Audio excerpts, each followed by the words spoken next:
reforms, so many changes has taken place. And we have seen this MCA21, then we have seen SPEC, Form E, then Agile Pro, the Central Registration Center, CRC, then CPEC. So many things has taken place, and we have moved beyond these changes, and now India is maturing in this. Now, the initiative envisages in a data-centric, technology-driven, and fully integrated filing ecosystem designed to support ease of doing business while preserving regulatory integrity. That was the basic aim when this MCA21 came.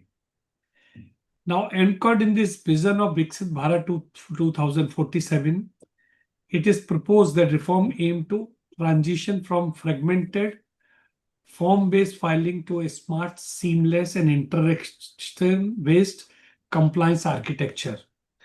And this is powered by automation, pre-filled data, and interoperability across different regulatory systems which are there in India. Today, this webinar brings together the policymakers, those who are working on this, regulators, and industry experts and professionals to critically examine the reforms agenda, evaluate its practical feasibility, and explore its implication for companies, professionals, and a broader compliance ecosystem. The discussion will also focus on balancing ease, efficiency, and enforcement, ensuring that simplification does not dilute government and governance standards. Today, we want to discuss various points in this webinar, the vision behind MCA21 overall, from rationalization and unified filing framework, technology-driven compliance ecosystem, interoperability of file once, use everywhere, life cycle-based compliance transformation, international best compliance practices, proportionate and risk-based compliance framework, practical challenges and ground-level realities. These are all topics which we will discuss through the speaker, and then some question answer, some presentation, and these are issues we want to discuss. For this, I extend a very hearty welcome to our chief guest for today's webinar, Mr. Ganeshwar Kumar Singh, who is the architect of this particular initiative. And I have seen the passion, the way sir is working on this issue, and the way he is involving all of us to do this. It's a remarkable, sir. Ganeshwar sir is a civil servant of 1992 batch. He's a Director General, Chief Executive Officer of IICA, which is think tank under the Ministry of Corporate Affairs. With the illustrious career spanning over 3 decades, he brings with him a wealth of experience in finance, corporate law, insolvency, because when he was in MCA, he was in charge of insolvency division also, corporate social responsibility, ESG reporting, public policy, e-governance, and capacity building. And I remember sir was in charge of M&A, which is going to the government approval, and the way he has made me work for this particular thing, it was not like a government officer is behaving. He was just working on the mission mode project, and he told us that why the companies are coming, how we can make it simplified, how we can make it easy for the company, and that's why we came out with SOP type things for merger of public PSUs and other company which is going to the government. And we, in consultation with sir, we came out with one booklet of government companies merger, and he was emphasizing, and the way he was structuring, that all companies should follow these things, and if all ticks are there, then we should focus only on the governance part of that particular thing.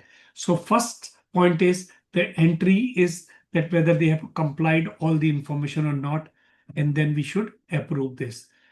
I remember, sir, this efforts was very well taken, and after that we organized a webinar we came out with a booklet, and we gave this booklet to every PSUs and the government companies which could have come to the government for M&A.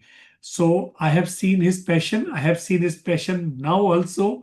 And if you see this report, it is something beyond imagination, something good. But his efforts is that we have made this report, but let's discuss. So whatever mistakes, whatever things which we are not visualizing, it can come out. And today we will discuss this. And I'm assuring you, sir, we have come out with so many suggestions, so many pointers, and we'll give it to you. I welcome you, sir. Then we have a Dr. Garima Tadish. She is head of School of Business Environment in IICA, having 16 years experience in academia, industry and development sector. She is specialized in CSR, ESG, corporate governance, sustainability. She is giving trained directors and corporate leaders on CSR and various other things. She is alumni of Queen Mary University of London. She is also certified in sustainable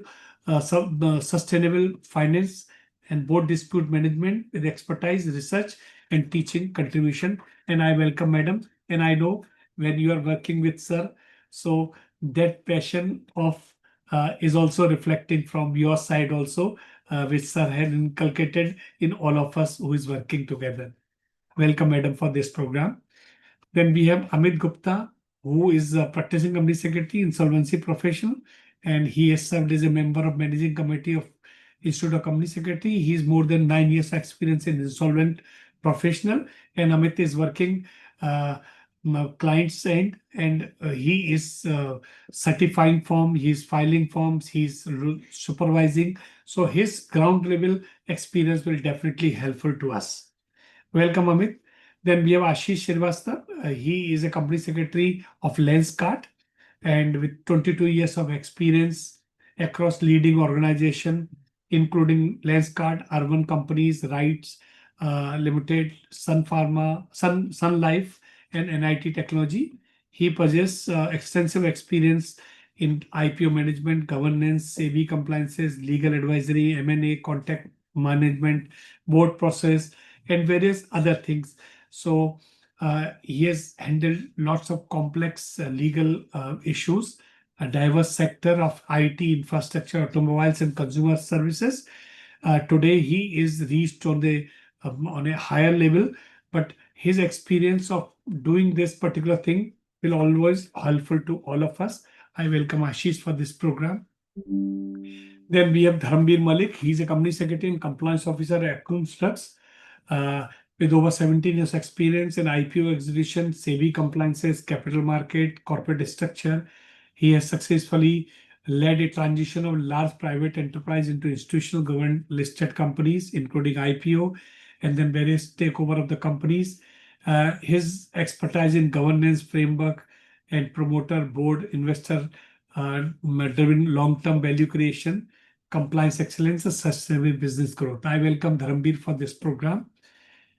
Then Ankit Singhi, head corporate affairs and compliance corporate professionals. So friends, today all these people, those who are part of this, I told Ganesha sir earlier was in the MCA, and he has seen this, and now he is looking after this. Friends, as you are aware that always we are doing this program since 2020, and this is our 262 webinar. We are always trying not to do the popular programs, which is the law is implemented and then we are communicating. Our efforts is always when the law is in the making stage, that particular time we are getting suggestions, it will implement better than doing something after this. So in India, as usual, the people's interests are less when you are talking about the proactive compliance, proactive process. But when the law is implemented, that time everybody comes together and they cry that this is not there, this is not there. When the government propose that we are coming out with a concept paper, you come That is one problem which is reflecting, but we are always trying that we should organize program, so we should take the maximum from professional and submit to the person or the organization who is doing.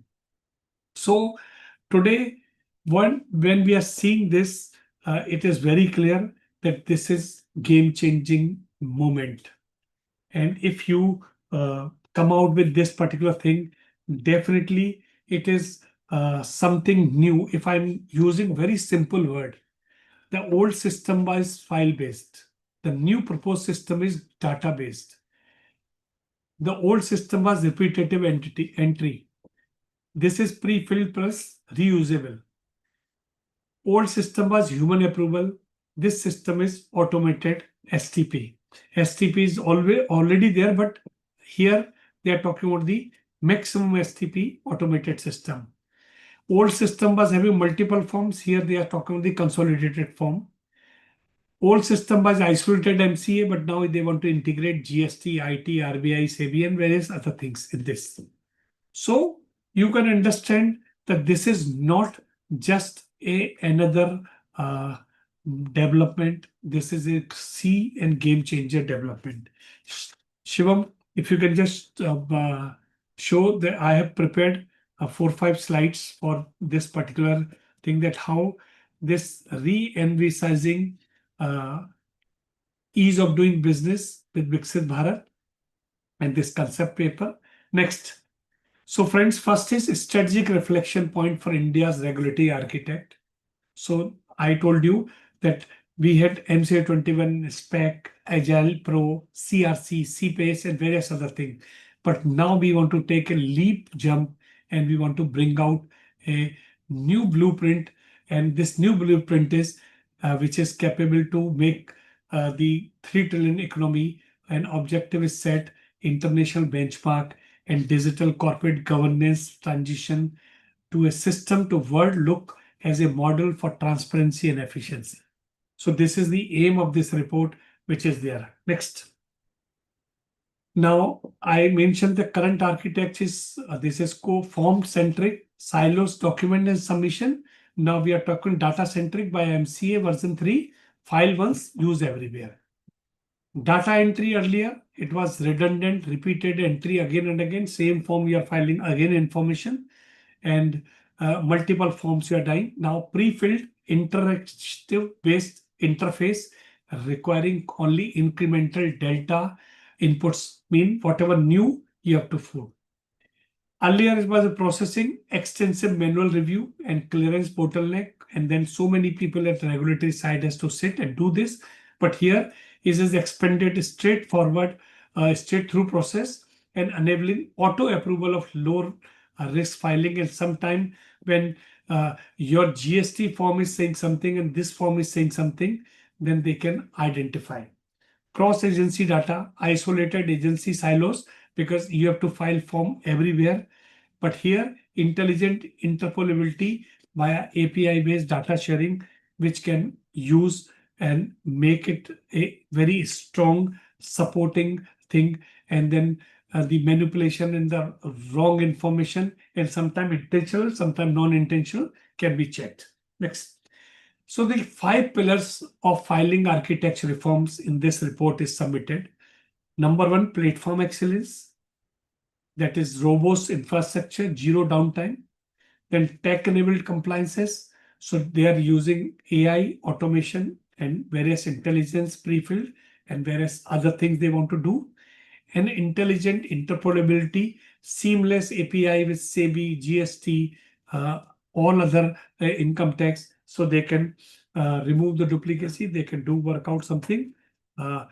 Then form rationalization, consolidated into a coherent and modular form in place of multiple forms, and that reduce the multi-forms. Then proportionate design, that is calibrating obligations to entry size like MSME, startup. They are not disproportionately burdened with various information. So they should, if MSME is there, startup is there, they don't require that complete type of thing. that is also there that they are proposing. Next. Then re-engineering compliance across the complete corporate life cycle. So journey map, entry and incorporation, and then operational and ongoing compliance and exit. So it's a Brahma, Vishnu, and Mahesh. All three things are together. So if you are starting a company, how you can do this and how it can be more simplified, more easy, and then you are running that company, and that time you are filing annual filing, you are changing management, you are doing something, you are bringing capital, you are increasing capital. So many things are there. That is a part of say stage 2. And exit, that is how you can do fast track strike off exit, because that is very clear. In India, that was a ease of doing business was always getting less marks because of this exit and closure. uh, if you open something, the closing was very difficult. IBC has come something, and then companies are also changes various things. Now that is very sure. If you have come on this earth, one day you have to die. So your death should also be respectful. That is a Supreme Court judgment. So here also, if the company is not working, company is not doing this, that company should also get something so they can close it easily. Next.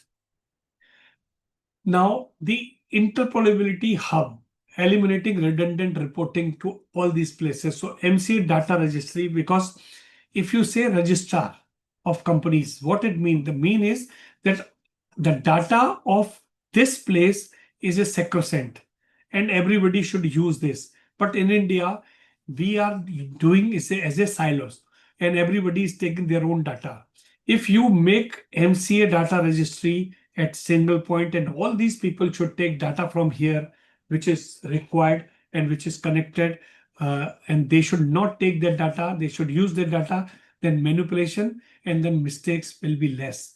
So GST, the CBDT, PAN, real-time tax return validation, Aadhaar, OTP authentication as the alternative DSC, SEBI depositories, eliminate duplication of shareholding and allotment data, RBI FEMA, auto verification, foreign investment compliance for FDI entity, and you have passed the resolution or not.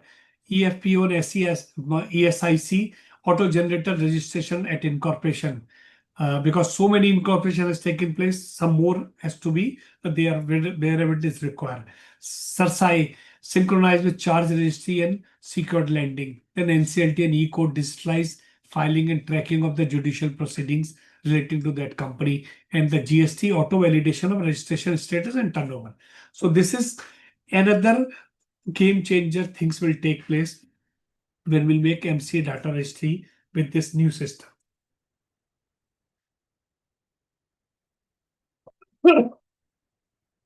Sorry. Now, targeted intervention for maximum practitioner impact. So first is fully integrated single window incorporation, and that is linked to CBDT, GST, and EFP without re-entry at every place. Then centralized director master profile, all information at one place.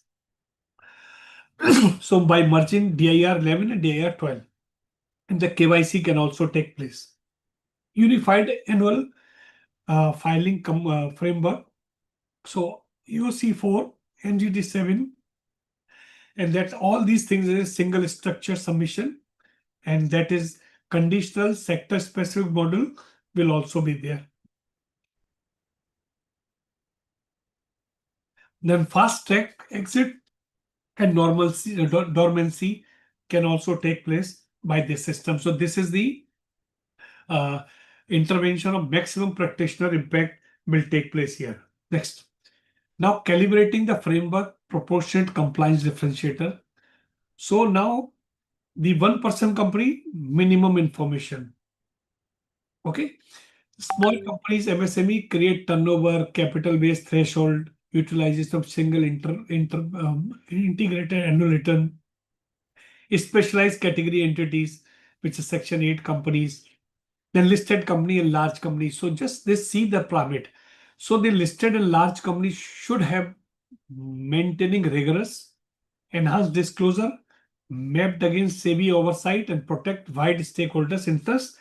But one-person company, small companies, these are not required and should not be treated like the listed and large company.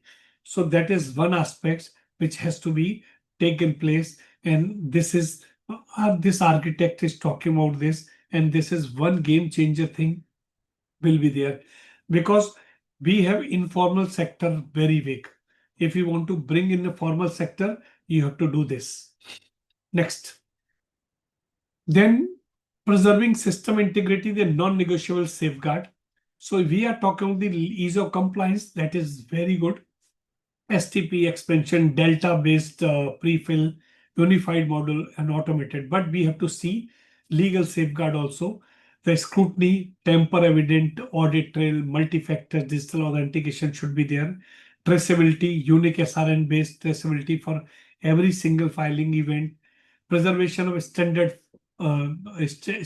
forms, that is also there. So we have to see the ease of compliance and simultaneously legal safeguard. Next, a disruption-free transition strategy, that is the part of this report.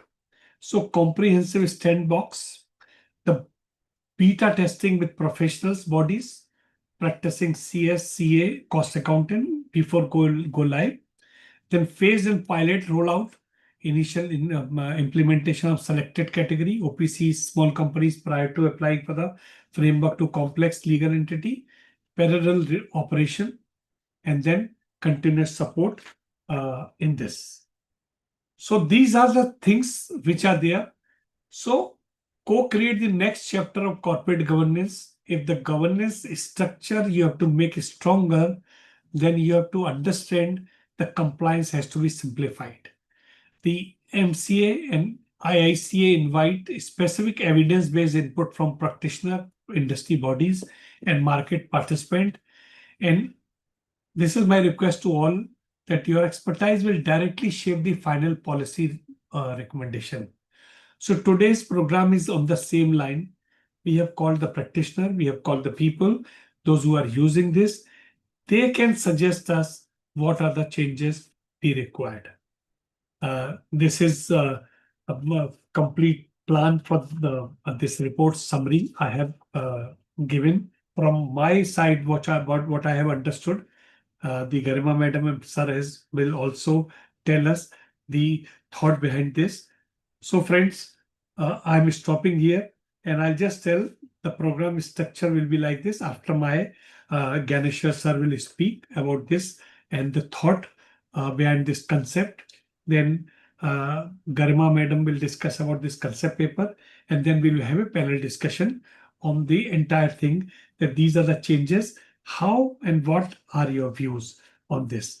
Before starting and requesting Sir to do this, I just want to inform that our next webinar on 15th will be on IPEF Authority Challenges and Issues. That program we will do, and Anita Shah Akela Madam is coming as a chief guest, and Savitri Madam Kala Subramaniam Narayan from L&T, BPCL, Reliance, and then Ankit and Raghav will be there, and we'll discuss all these issues which are there. So please join us. So, sir, I have given some background, sir. This is Ganesha, sir, your turn to speak, sir. Sir, please unmute yourself. And Karma madam sir का ये नाम change सही करा दीजिएगा.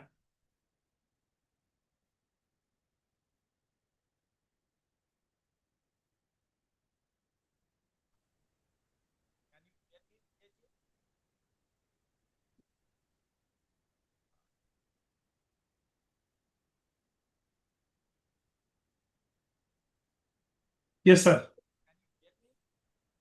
Sir आपकी आवाज नहीं आ रही.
Hello,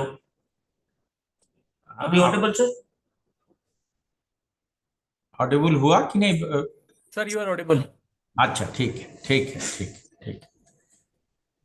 so Pawan ji, thank you so much. Can you hear me? Yes sir, we can hear you. Yeah. Thank you so much for organizing this webinar. By you are heading corporate professional. I have been associated with your earlier webinar. Always, it's a privilege to be part of this kind of a discussion. And you have covered more or less everything. Nothing is left out. So you have given such a comprehensive view. So I will be wasting time, but I will take 5 minutes. We want to hear more from the stakeholder. So we have, how many people have joined, Pavanji? 85. 85. So distinguished participants, Pavan Vijayji and all other panelists, the idea is to discuss and debate what Pavanji has said. Our roadmap is Viksit Bharat 2047. So we have to revision our whole corporate registry. And with corporate registry, this is a debate going on right now in academics, whether firms are part of corporate governance or not, because all IMs, they are teaching corporate governance. They write so many fat books. We had also in past also we had interaction with IM professors, law university professors, and in our group also we have two professors, one from IM Bangalore, one from IM Ahmedabad.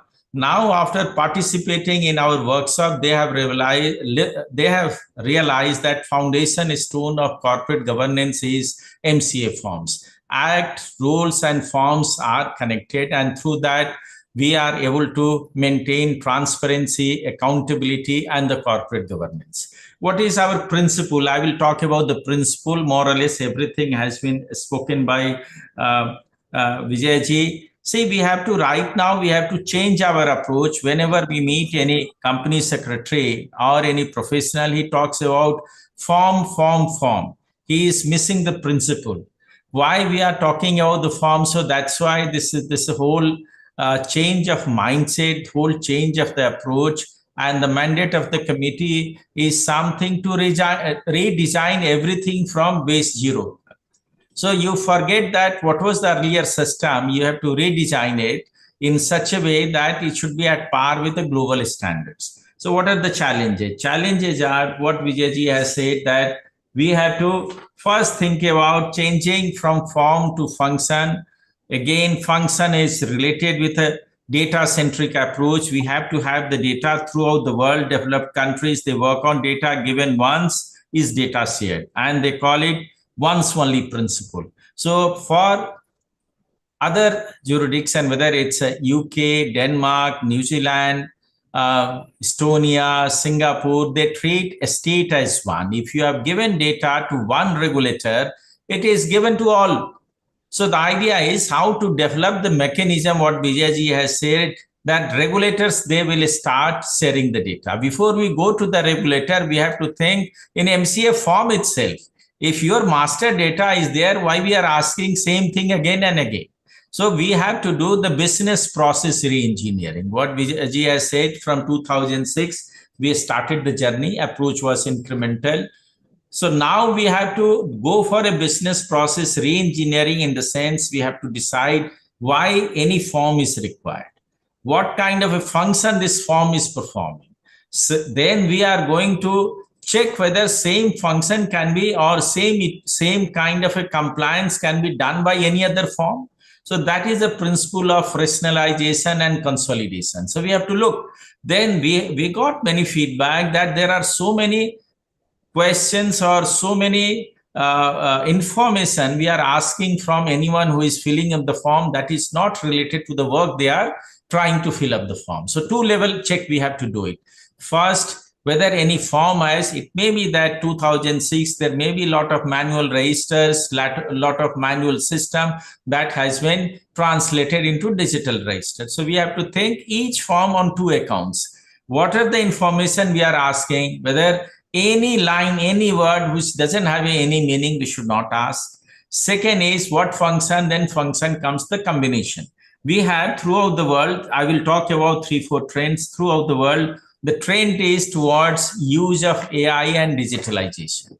So the AI, how we can use AI in such a way that user experience, even the corporate governance, accountability is improved through the AI itself. Like many people are saying, AI can help you through all kinds of data scrutiny, and system will do the data scrutiny on its own. You will not come to know. The third important thing is the principle is whether we are going to shift, not today, after some time. Garima ji will talk about, if she is there, the mandate. The mandate is in three parts. One is without changing act and rules, what can be done immediately. Second is with the change of act and rules in medium term. Third one is our wish list, visionary wish list. If we have to have Viksit Bharat, what is required to be done?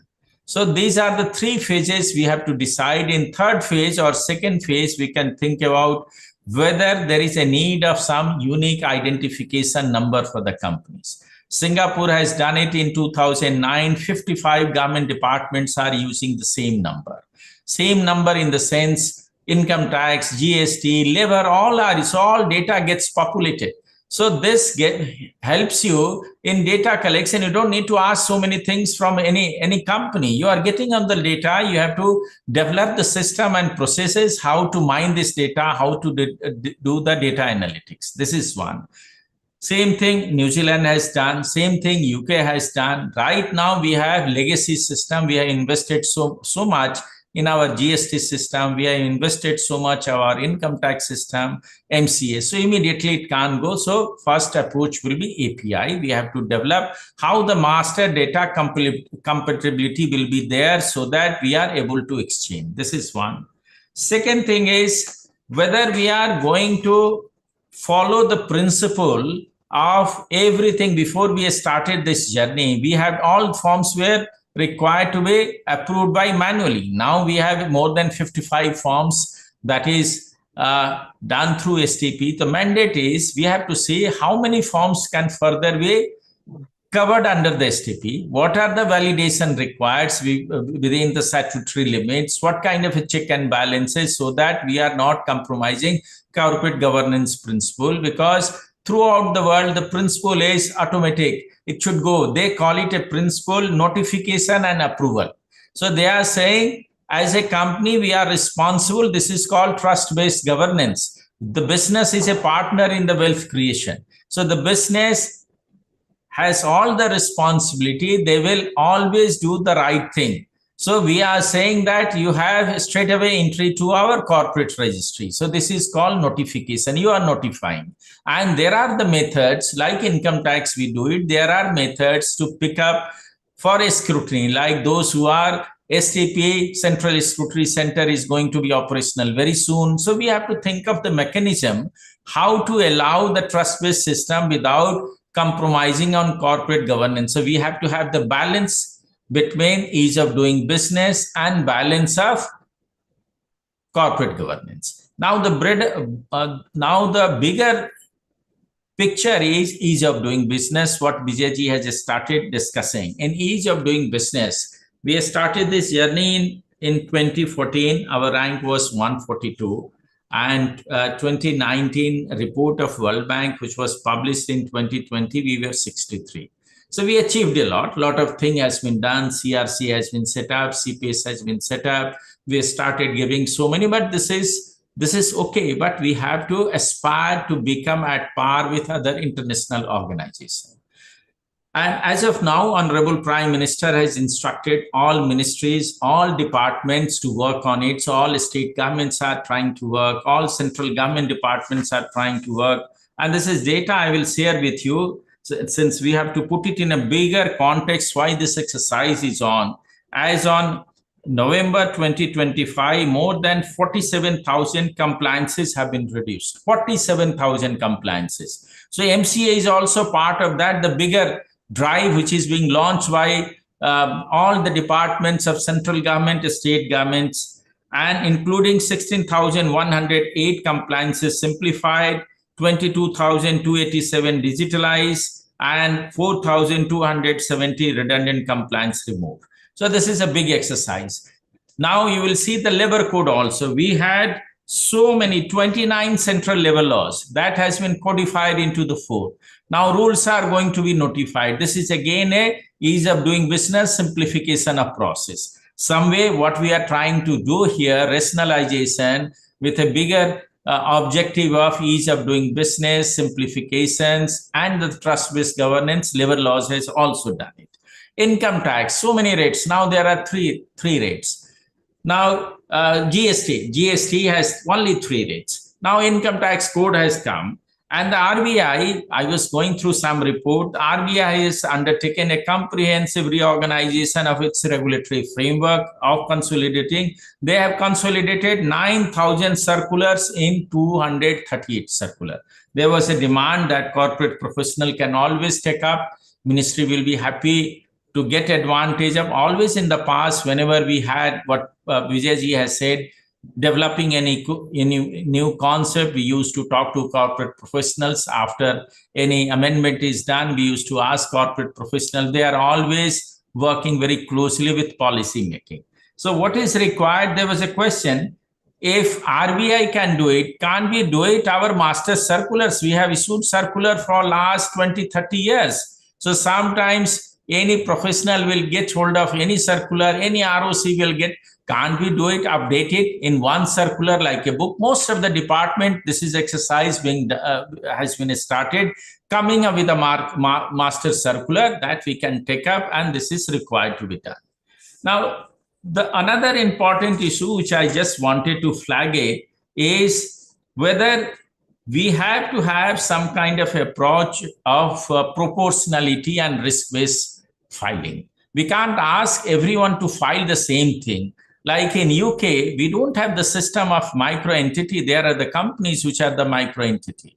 We have around 7.8 crores MSME. Out of 7.8 crores of MSME, we have very few percentage of SME, those who are incorporated. We have around 20 lakhs active companies. Out of 20 lakhs active companies, there may be 16 to 17 lakhs of the companies which are the small. So the idea is how we can nudge the MSMEs to become part of the corporate world. And this is the recent budget of Government of India talks about equity infusion in MSME. For that, they have to be incorporated. After incorporated, listing is there. If they are not incorporated, they will not grow. So this is the challenge. Why I'm talking about MSMEs? They are the growth engine. Their contribution to GDP is 30%. They give, as for recent economic survey, they have contributed around more than 32 crores of employment and exports around 45%. So where is the challenge? I interacted in Calcutta with some of the chartered accountants. They were saying, now we are getting requests from the companies that please allow us to deregister, strike off, or close down because compliance is too heavy. There is a report that around any small companies, MSMEs working mostly in the manufacturing sector, 1,400 compliances are there. That includes more than 40% may be related to labor. With new labor code that will get simplified. Annual cost is 13 to 17 lakhs. So this kind of a system, we can't grow. Another is outside world, the concept is once you file, the data is yours. That's why you can use it for, so they are saying who owns the data?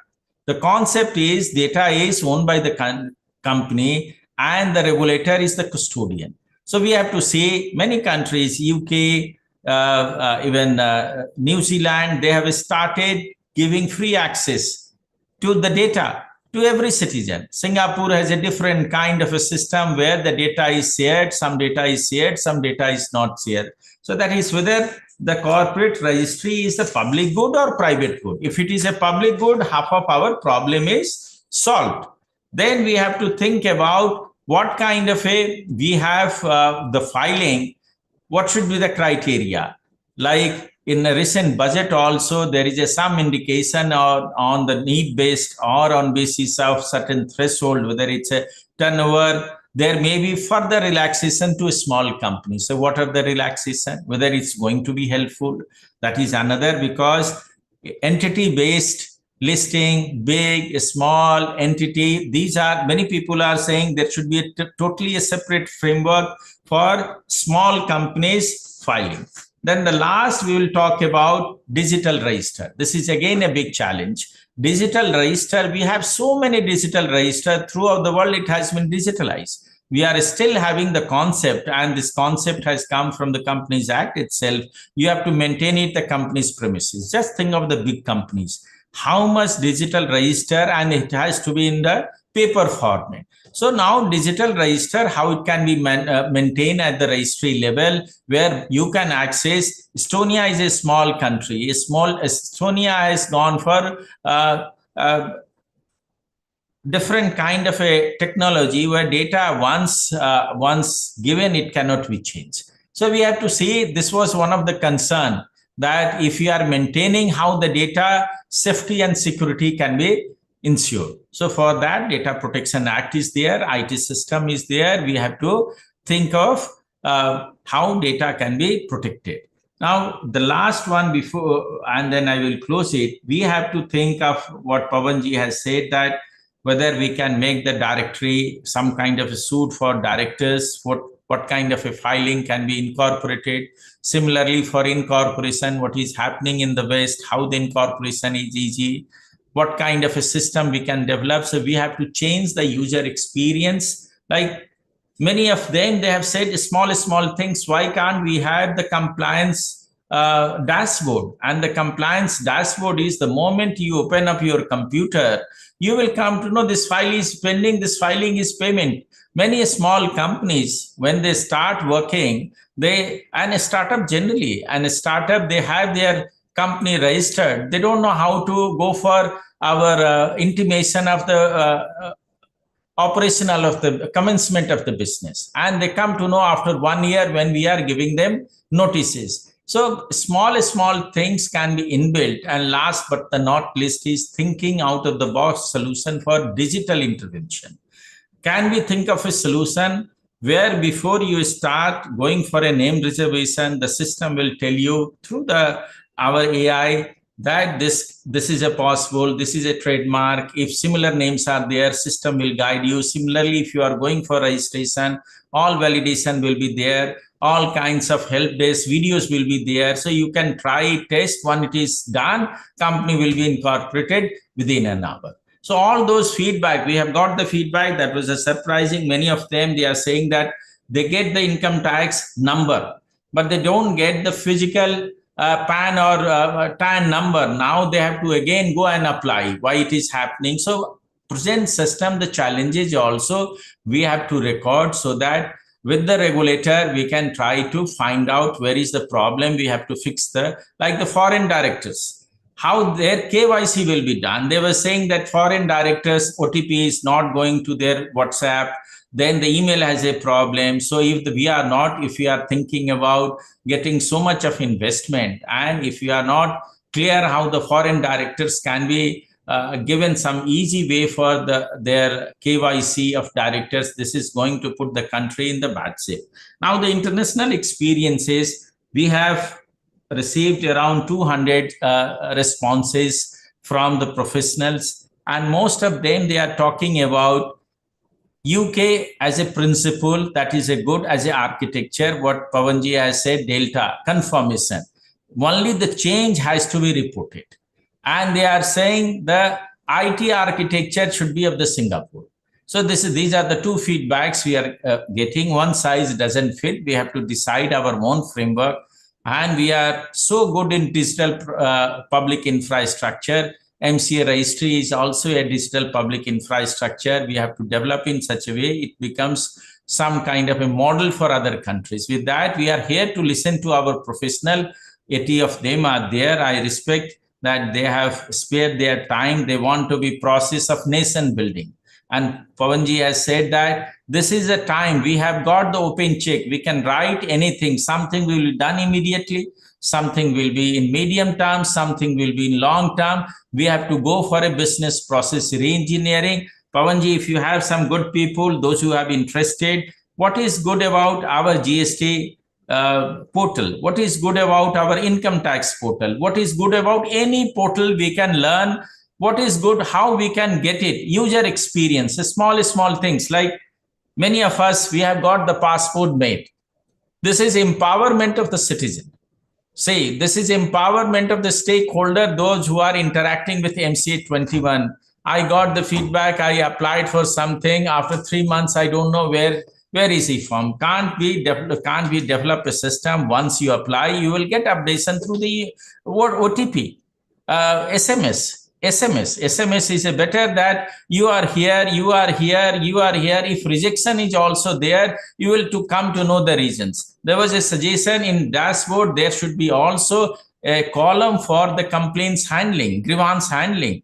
If grievance is pending more than 6 months, we need as a policy maker, as a regulator, to see why it is pending. We have to ensure that interaction with a stakeholder is seamless without intervention of manpower.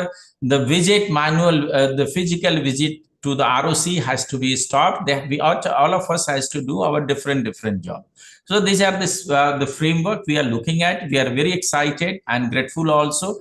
So many people have joined. This is a nation building moment. That's why we are going 3 places we have gone. There are around 7-8 places we have to go, because we believe this is the exercise of democratization of regulation and lawmaking. So we want to get benefited from the experience of our stakeholders, professionals, the business, and everyone. Thank you, Pawanji, for organizing, getting so many people. Thank you very much, sir. Thank you. Your word of wisdom is always grateful, and the passion which I was mentioning is reflecting. Sir, I had a meeting with Garima Madam, and that time I mentioned that the one size cannot fit in all things. That is the plan of this. That's why MSME 1% company we are talking. I suggested one more thing, and since long I suggested long back, I have written an article also, that we should divide companies into 3 categories. One is anybody who has taken public money through either listed company or public money they directly has taken. They should be on the highest pedestal. Second is, if you have taken indirect money, not directly you are listed company, you are not taking any deposits, but you have taken bank loan, you have taken some loan from some other person which has taken loan from the bank. That is another aspect. And third category is where they have not taken any loan from anybody. No money they have used for any part. They are a husband-wife company, though 2 friends company. Their compliance level should be very less. That is another aspect which we can work out. Now, sir has given passionate things. Now, I know Garima Madam, that time I request. So, Pawanji, just 1 minute. What you have said, that is again a food for thought. Many of the startup, it's a closely knit group. Yes, and sir. The startup, they are passionate. We are the 3rd largest ecosystem for the startup. So we have to think whether there is a need for creating some kind of a unique, what you are talking about, third kind of a, they start on their own, a closely knit, unless the proof of concept is there, unless they go for public listing, or they go for this kind of a funding and financing. So till the time they are there, so we have to have again a life cycle, means not life cycle in a way, incorporation, maintenance, and closure. We have to think of different kind of a life cycle where you are growing, you are maturing, now you are full-fledged. So growing a stage level, what kind of a compliances should be there? Some indicator based on turnover or paid up capital or the business activity, or what you are saying, what kind of a loan you have taken. This is one. Second is, Praveen could be loud. Second is, there is another thing, since you have given me a chance again, we have to fit everything under 3 parameters. This is the running thing. Deregulation, you are part of some of the committee of Niti Aayog. There is a big report is going to come. Deregulation, decriminalization, and digitalization. So this is a through technology we are thinking about trust-based governance. And decriminalization is a running thing in the current bill also. This has been posted. We had first 2017 and 23, 2 phases of decriminalization. This is going to be another phase of decriminalization. So these are, so digitalization, without digitalization and making user experience easy. we are not going to serve anyway. We have to attract the people who have a business idea. Any IM student, if he has a business idea, he should not think 10 times before starting a company. Right now, people are scared before starting a company. They are thinking if we start a company, there will be so many compliance we have to allow entry, exit, because business idea has to fail. Startup business idea has to fail. Thank you. Please go ahead. Okay. Thank you very much, sir. Thank you. I will give in writing all these things which we are talking. Okay. I'm aware Garma madam had some problem for I requested please join this. So despite of traveling, she is ready to address. Over to you, Garma madam, because you are the part and parcel of you are the, I think the sir is guiding, but you are implementing this. So over to you, your viewpoint, madam, on the Thank you. Yes, sir. Thank you very much, sir. At the outset, let me thank you for inviting me here. And certainly, sir, DG sir has already set the tone.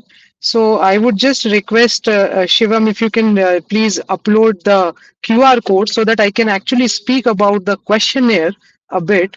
Yeah, If he can he just is. show the, yeah, Yeah, he is yes, sir. just doing. Yes, sir. So I'll just continue, sir, and I would like to address that this entire exercise has been started under the guidance of our DG, sir, and there is a committee on this ease of doing business advisory committee on which Pawan sir is already there as a member, and he has been providing very critical and constructive inputs for taking this agenda forward. Now. IICA as an kind of secretariat for this entire exercise, we have made this questionnaire, and I would request all the eminent professionals present in this webinar if you can kindly scan this QR code and go to the exactly the portal of MCA and IICA basically about this questionnaire. So my emphasis for the next like 8 to 10 minutes, I won't take much because we have a beautiful panel also lined up. So I would like to emphasize that this is a kind of a national level conversation for co-creating world-class corporate compliance for India. And what we have done in this entire questionnaire that there are three sections. The section one basically talks about general principles, which means that governing rationalization of filings, right? As we know that we have done very good work from V3 or from V2 to V3. Various forms are or e-forms are also STPs. We are now thinking of expansion of STPs and all. So under section one, if you try to fill the questionnaire, you would be able to share that which filing should be streamlined and which safeguards must remain strong. Right. So, I mean, it's not that something we are just working to rationalize the forms. We are trying to go beyond that at a strategic level and seek inputs about how and what can be streamlined. It also helps us shape an architecture that is simpler, smarter, and legally robust. Then it will the section one will tell us how to sequence the rollout so that every businesses can transition smoothly. So one is that we are using, as sir mentioned, these three Ds: decriminalization, deregulation, and digitization.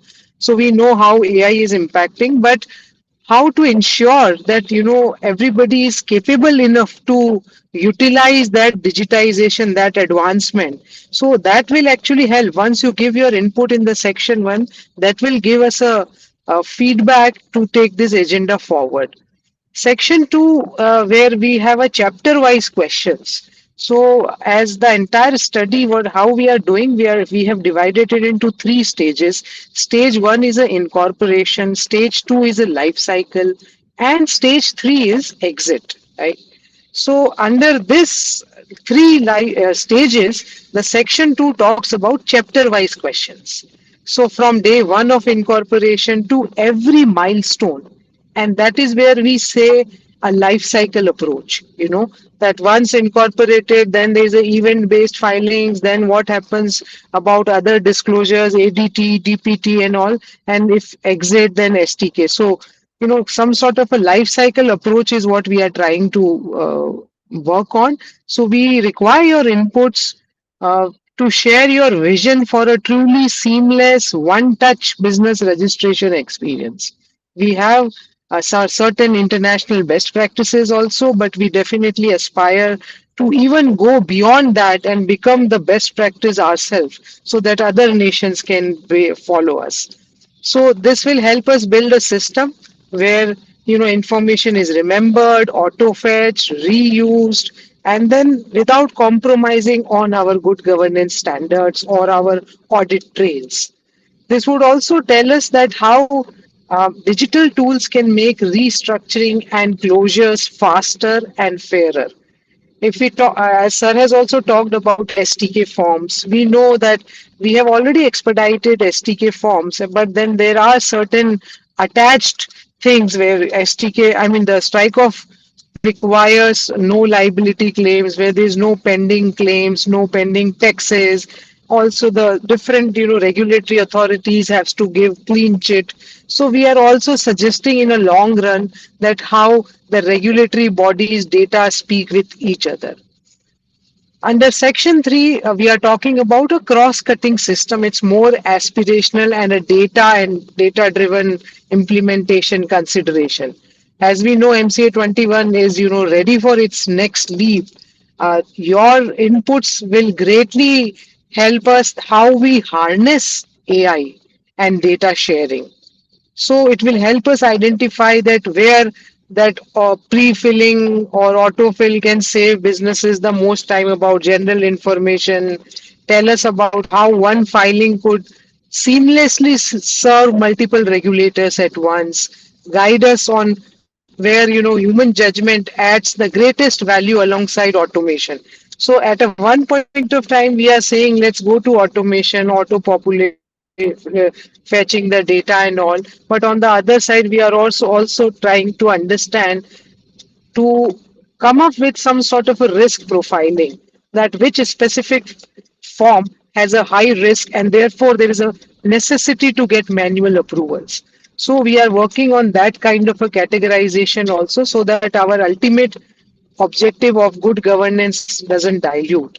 Here, I would also like to say that as all of you are aware that each form has its specific purpose. So the core challenge for this entire exercise is that without diluting that specific regulatory objective, how can we make the user experience as well as the long-term strategy more user-friendly?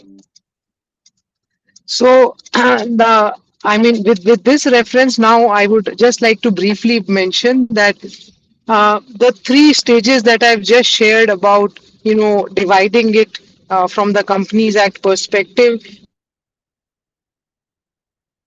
working on all three stages, and the entire exercise is a principle-based exercise.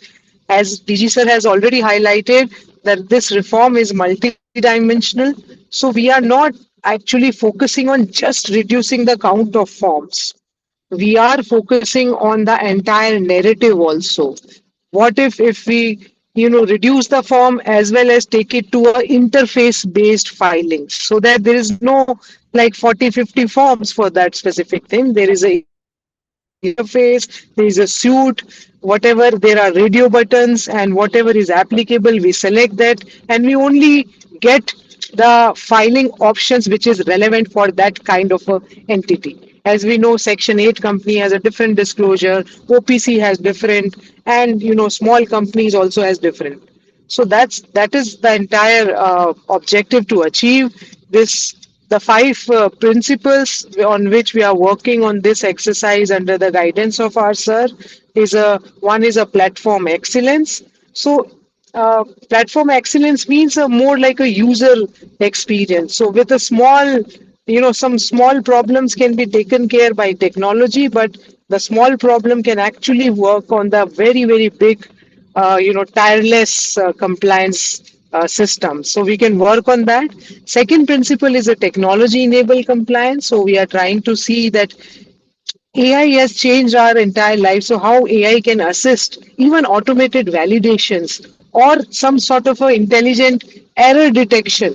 So that will also help in reducing the rejection rates, manual e-filings, and also having a some sort of a guidance book throughout this entire process for any compliance professional, that what is the next step. So we, for all this exercise, we are also remembering the fact that it should not become so complex that it becomes difficult to even understand. So the guidance book is also one of our objective. Third is intelligent interoperability, as many of the feedback that we have received in the last 3 in-person workshops, like how API, again AI only I'm highlighting, can bridge to GSTN, CBDT, PAN data. We have Aadhaar, we have FEMA, we have EPFO, we have SARSAI. So how the cross regulatory data can reduce the duplicate reporting for companies. And the fourth principle is a form rationalization, where we are only highlighting some sort of overlapping data fields can be eliminated, or some redundant filings which can be removed in whatever in today's time if we have advanced. And also about modular architecture, where we are talking about core form and then there is a conditional annexures. The narrative today is that those certificates are also considered as forms. So we want to even change that narrative. But ultimately, we want to preserve the legal integrity. And the last principle is proportionate and inclusive design, where we are highlighting that compliance obligations are calibrated by size. I mean, today also I'm coming from a MSME consultation, and they've all highlighted that, there should be a different kind of a tiered structure for MSME, for listed, unlisted, OPC, Section 8. So that kind of a interface, if it is there, and I think that will not, I mean, the entrepreneurs, the new budding entrepreneurs will not be scared to move towards a listed entity or to register their entity as a company under the Companies Act. So this is the entire exercise. This is the entire questionnaires. Now I won't take much time, but at the end I would like to say that we are trying to put like directors forms together as a suite, auditors, then annual filings, if we can merge it together. If we merge MGT7 with AOC4, what are the challenges? If we talk about consolidated filing of charges with the synchronization of SARSAI, so what are the issues? If we do fast track strike off and dormancy, then what system driven verification could be there to save time. So, and then there are open-ended strategic inputs are also invited in our questionnaire, where we are asking to share your perspective on, is this direction right, what needs to be prioritized, what is the high risk, what is the phased implementation roadmap. Because what we are trying to do in the advisory committee is divided into two parts. One is immediate requirement, which can be done easily with the existing MCA infrastructure, IT infrastructure.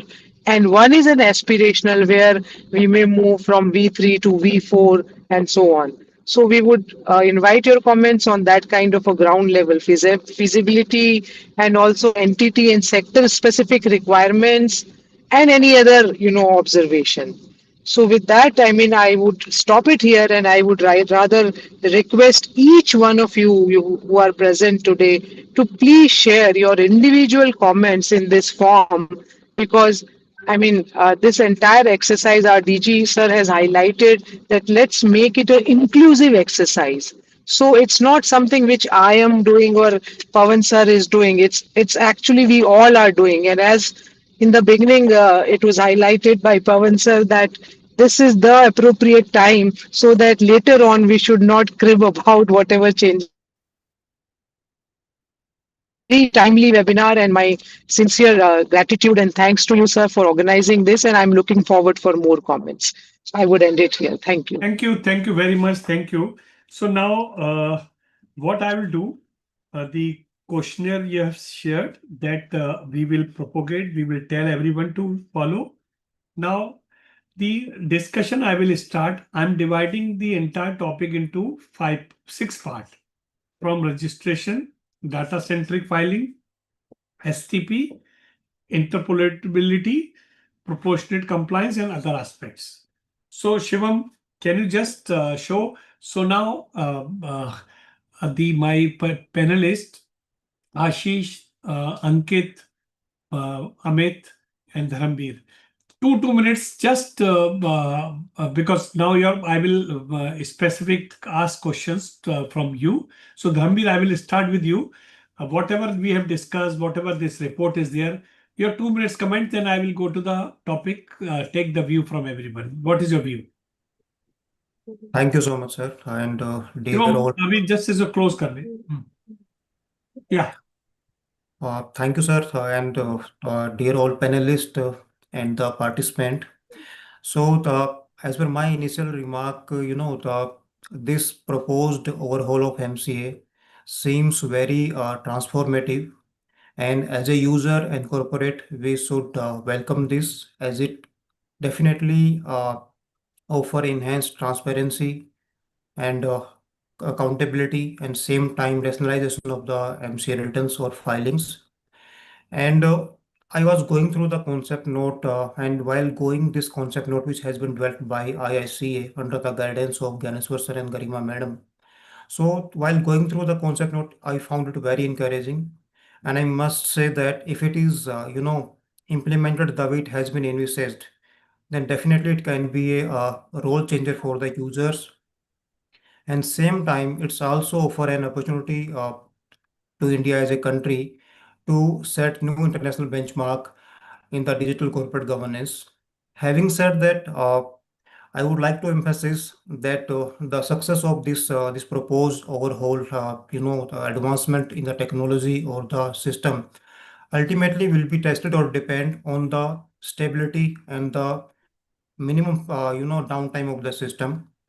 The reason I'm saying it because we all have faced some significant challenges in the past, and I'm sure that in fact this this IICA concept note itself has envisaged as one of the feature as a zero downtime. If this alone has been achieved, then it's going to be a remarkable achievement. And if this is done, then definitely half of the battle is done as far as this new changes is concerned. And I will emphasize on the stability and the minimal downtime or the zero downtime of the system. These are my opening remarks, sir. Sir, you are on mute. Ashish, your comment. Hi. Thank you, Pawanji. Good evening, distinguished dignitaries, respected officials from IICA, fellow panelists, and professionals and participants. So my initial comments are, yes, indeed, it is a privilege to be part of this important discussion on the rationalization of MCA filing architecture under the new law. I would like to first compliment MCA and IICA for initiating this stakeholder consultation process. And the concept note rightly recognizes that India stands at a defining strategic inflection point where our regulatory architecture must evolve to support the aspirations of Viksit Bharat 2047, as Gyaneshwar sir mentioned in the beginning, and a 30 trillion economy. Yes, concept note is for the industry to provide its view. I would say our aim should be towards simplification. I remember initially when we studied earlier company law, which was 1915 Act, and the current law, if you see, the idea should have been for the simplification, whereas I find the earlier law was more simplified than the law which we have in our hands today. I know as we grow, as we have increased number of corporates, things gets complicated. We are living in a digital era, so things are getting complicated. However, we must keep this a basic premise while we move ahead with this concept paper, that simplification should be part of this. So that's, yeah, this is my opening remarks. Thank you, Ashish. Ankit.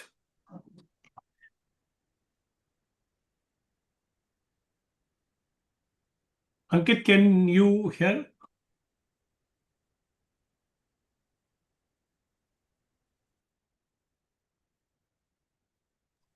Okay. Okay. So let's. I think Ankit some connection issue. So now let's take Amit is joining. He dropped because of some networking issue. So Shivam, just show it. So what I'll do, I will present this 6 slides for all of you, and we will discuss this part. Like first is the suggestion which is coming. Ankit, you have come. Your view in 2 minutes. Sir, I think there is no doubt what Dharamveer mentioned and Ashish mentioned, that changes are transformative. And I think this is something which we all internally were discussing since long, that we can see MC being used as the nodal platform for all other authorities. And finally, the ministry and IICA is working towards it. And I think one of the most fundamental thing which you also mentioned is about creating a compliance regime basis the not turnover size, exposure to public money. If that can be done, I think half of the problems will be solved. And even if 50% of this consultation paper is implemented in its true spirit, I think it will do the work of 100%, because the changes are such that it will definitely bring a lot of ease and will create or will motivate entrepreneurs to more work in an organized form of a company rather than being in a partnership. So this is something which is very welcoming. There cannot be two doubts or two questions about it, that whether this will work or not. This is definitely going to work, and with AI and the way things are transforming, I think paperwork is something would be one be least concerned, and everybody would be only that what is required to be done digitally needs to be done, and all other things are either maintained digitally or are maintained with the repository of the registrar of the companies. Nothing in paper would be required to be maintained. And with blockchain and other things, the most important challenge that companies generally face is the authenticity of the documents or the timestamp of the documents, that recording of the changes over a period of time in the correct manner, which all these things, if implemented, they can also be resolved through this issue. And the way Sir talked about of maintaining electronic registers. So there will be a common register where all data of a company will be maintained at a central level. So we need not to mention and maintain anything in physical. Everything is available online, can be viewed by members, can be viewed by company at any point of time.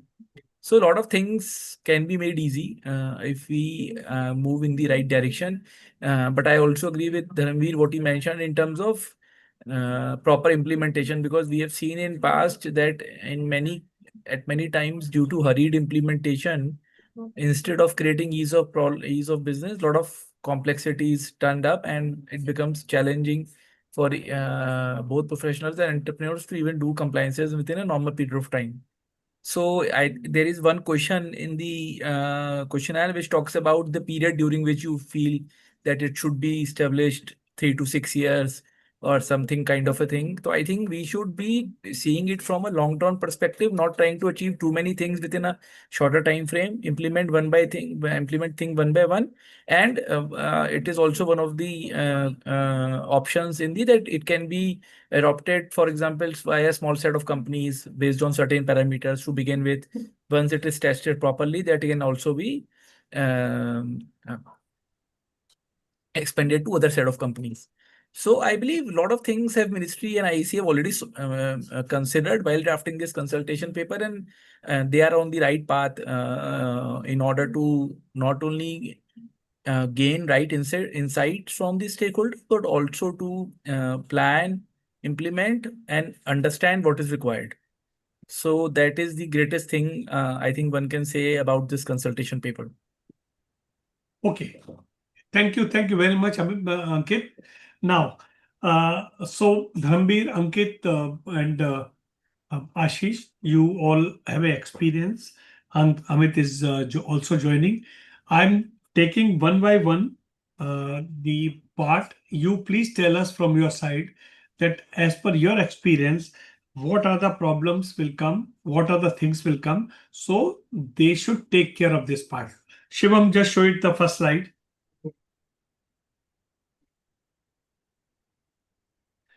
So now, form rationalization and consolidation, opportunity and challenges.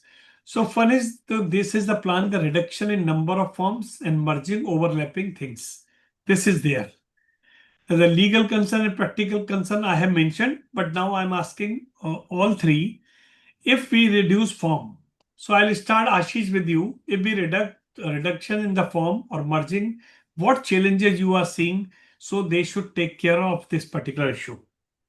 Okay, so before I talk about challenges, so if we look at the present filing system under the Companies Act, companies interact with multiple forms across the entire corporate life cycles, from incorporation to annual compliance, director related filings, charges related filings, restructuring, and eventually strike off to close up.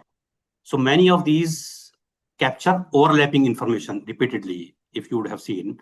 For example, the same company master data, director detail, PAN details, shareholding information, and financial data are entered again and again across various filings. And companies spend considerable time and efforts in repetitive data validation.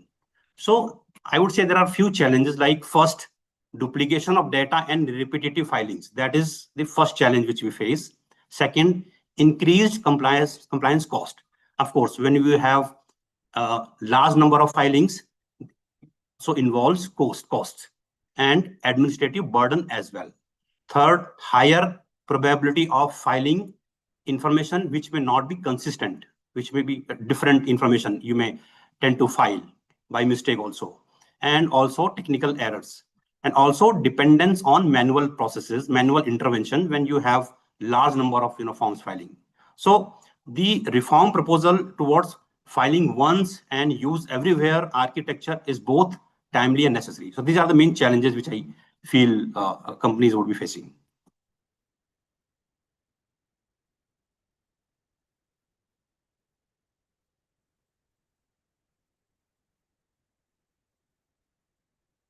Dharamveer, your point. Ankit.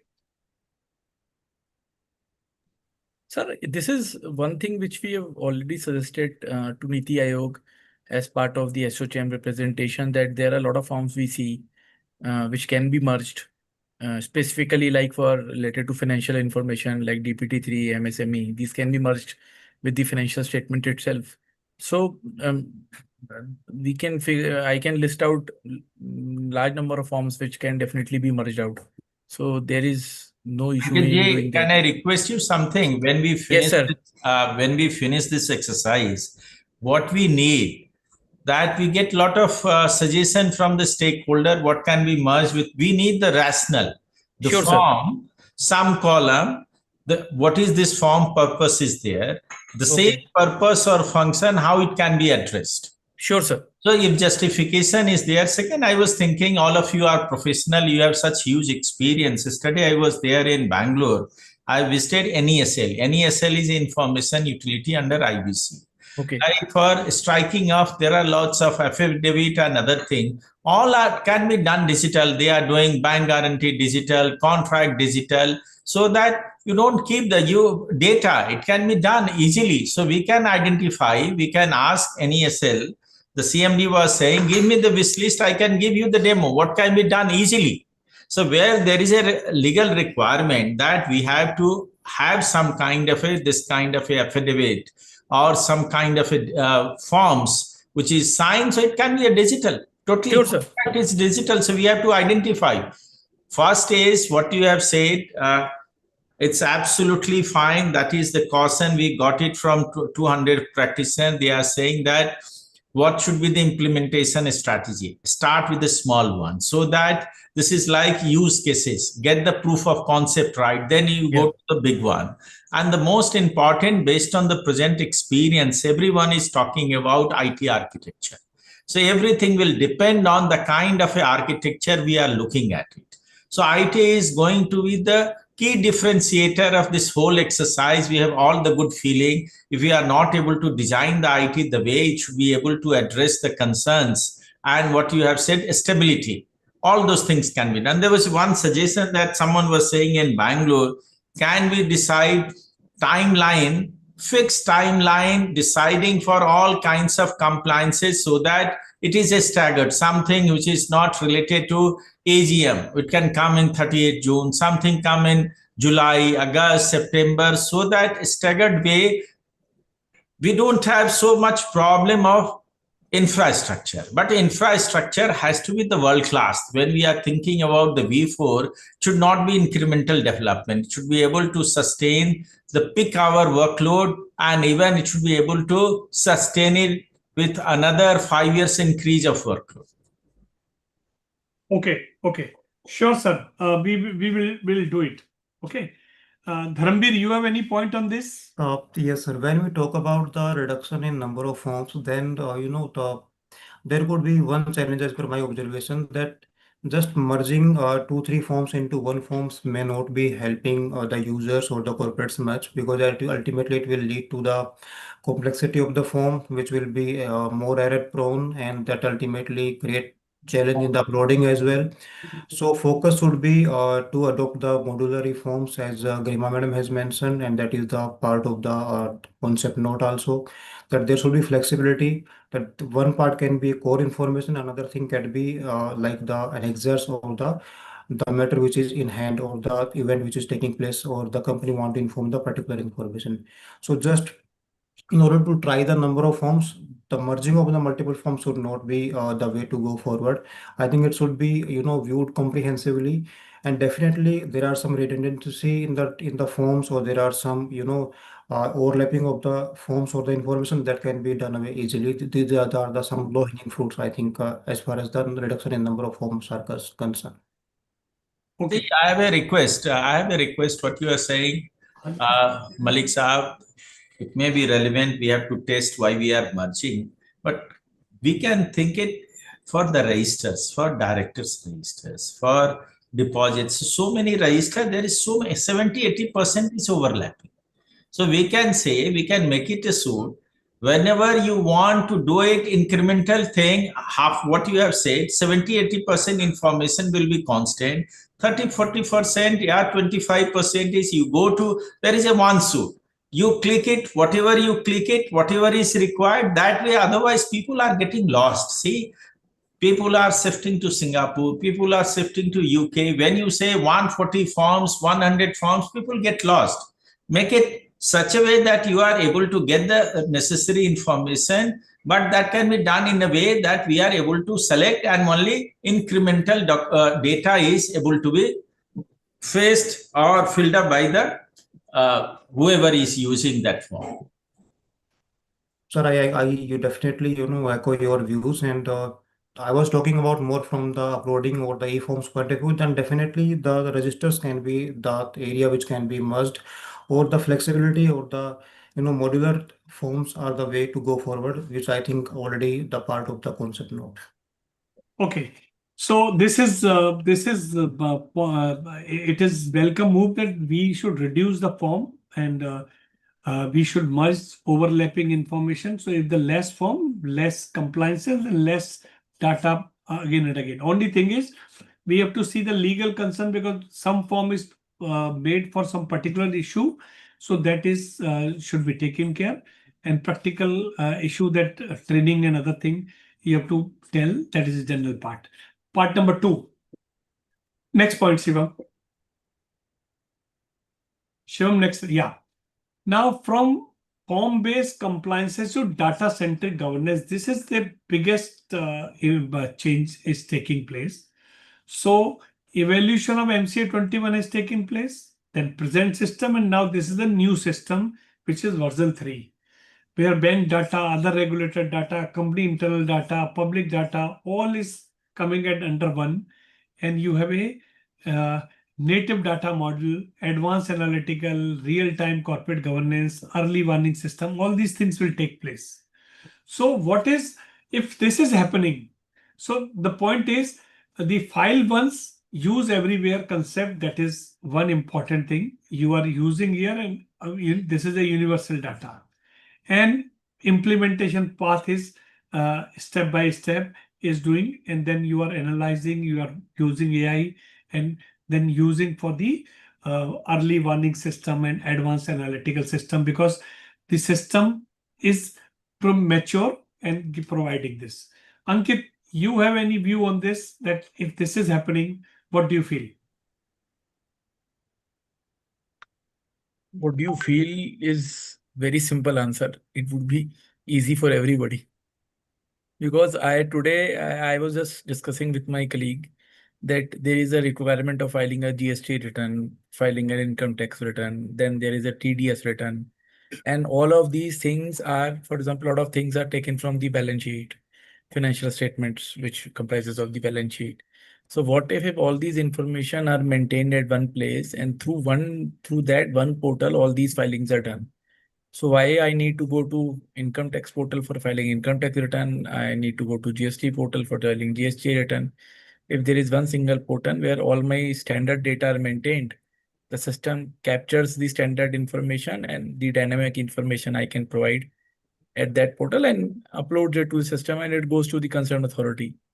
So, like sir, bank, for example, today my MCA documents are available in the MCA portal. But still, if I want to go to open an account after incorporation, I have to submit the copy of memorandum. I have to submit the details of directorship. I have to submit director's KYC document, lot of other things. Many of these documents are already with Ministry of Corporate Affairs in form of DIN, KYC documents, and in form of incorporation memorandum. So why I need to give them those documents? Why they can't just access MCA portal and open my account? So if implemented, this can done wonders. Okay. Ashish? So, Ankit rightly mentioned, so once authenticated data is available within the system, stakeholders should not only report incremental information and delta change. So they should only report the changes or the delta, but not the entire information. So that will help us. Mentioning about, if we have data at one centric place, then other authorities can also access that data, as the banks, like charge related information can be interlinked with the banks. And also like MCA company master data is auto populated across all filings. So once this filing is done, it can be populated everywhere, like director KYC, which is an event based, which can be made event based, then making it an annual compliance process. So because we will have this data, it will be a data centric system. So only event based requirement will occur, and our future also lies in event driven compliances, like shareholders data, like shareholding data. Like most of the companies are now having their shares in demat form, except the small companies. The shareholding related data can drive from depositors directly, and that will be very authenticated data. So these kind of things can definitely be thought upon in this concept note. Also PAN, Aadhaar, DIN, DSC, these are the basic information. They can also the validation of these things can also be done in real time and seamlessly if we have this data centric approach, like DSC issuance. Once we have DSC issued, then the next process is to go on MCA and associate that DSC. Why we cannot have that system, that DSC, the issuer can itself attach or do this validation at the MCA end, and there will be no need for the directors to do that in issuing OTP. So these are the processes wherein definitely things can be simplified and made more simple, and this is possible when we have a data centric regulation and things in approach. Yeah. Okay. Dharmveer? So, sir, definitely this is the need of the hour actually. And Ashish ji or Ankit ji has mentioned that the requirement or the way it can be done. So if it can be done or achieved, definitely it's going to be a big leap jump from our existing to the futuristic uh, the system which we are envisaging. So that is the need of the hour, and that should be done. In fact, the government has shown its intent very clearly by consolidating the, the various circular or the various act into consolidation. And the activity which is happening at the different regulator level or at the ministry level has been discussed by the Gyaneshwar sir and Pawan sir, you as well. So the ultimate requirement is, I think, there is a same type of, the requirement or the zeal will be required at the regulator level also, because this will be the thing which will be requiring the multi-regulator level interaction or the coordination. So inter-regulator or department interaction or the coordination will be the key to implement these things. Okay, okay. But sir, if you are hearing me, I'm just mentioning one point. Jay, That GST and IT mismatch exist. uh-huh. So when we will be having this dependency of MCA21 or the star data, if something is wrong here, it will be wrong everywhere. So how to protect that? So what you are saying that GST mismatch, I'm not getting. GST, if you have filed Today, GST. what is happening? IT and GST mismatch, because they have some interlinked. So sometimes GST and IT mismatch is taking place. Okay. So when you are filing something like your TDS filing, GST filing, so they have some interlinking. So if one data is wrong, then other thing is also mismatched. So if I am depending upon this ROC data and something is wrong is happening, then I will be more dependent on this. So how we will handle this issue? See, this is again a issue of long term. We have to have this architecture in mind. In this budget, there was an announcement. You might be familiar. Yeah. The finance minister has announced that we are presenting different kind of a financial figure here for MCA, different kind of a figure for income tax. Yeah. The committee has been set up. They have to synchronize. Similarly, we have to have that kind of a system for GST also. So all those things, half of the thing are problem of different IT system, where sometimes updation is slow. Some updation becomes possible within 24 hours. Some updation is possible after 15 days. Like GST updation, we say it is done monthly. So these are the issues of the IT system, but we have to develop a system where seamless data, we have to change the whole narration in the way that whether it's a GST, whether it's a income tax, this is a concept, we call it single source of truth. State is one. If I have given one figure, the GST data should be faced by GST, by ROC through the GST portal. So there will be no mismatch. Income tax data should be, there should be one entity should be responsible for maintaining a simple set of or identified set of data. So mismatch is where we have two sources of data. So single source of truth says that for IT related, income tax related, only income tax portal will be, and we have to import seamlessly and populate. So anywhere you are doing transaction, that is, you are doing transaction with the state as a stakeholder. This is a state responsibility to do that. This is one way. Second way is what we can do right now in the beginning up through API based system. Other thing, frequency also updation has to be slightly increased so that it becomes, so we have to give all those things in our vision document.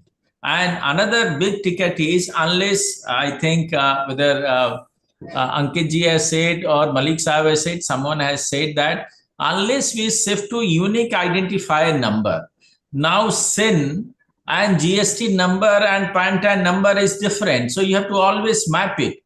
Like Singapore has done it in 2009, Singapore has done it, and 55 government departments are transacting through one unique ID. There is a talk that PAN will become the unique identity. Okay, let it be there. So all the data should be linked with one identity. So wherever you do the transaction, that should be related to company. So this is the architecture for developed world, including Singapore. Company has a unique, and that is recognized by a state for all kinds of transactions. Okay, okay. Sir, one last point in this. you are doing from your side until unless other side like GST, income tax, SEBI, RBI, if they are not doing, then how you will compel them to do this? Because And without this reform is being pushed by the government of India. Once the architecture is there, all departments, so we have no option. The idea is, that's why I talked about, we have come to the situation where we have no option. Each department is trying to work, ease of doing business. We have to create that kind of ecosystem where a person wants to start a business, he is not penalized by filing, by compliance. So this will happen. All departments are now, the budget is a beginning. You might have seen one announcement.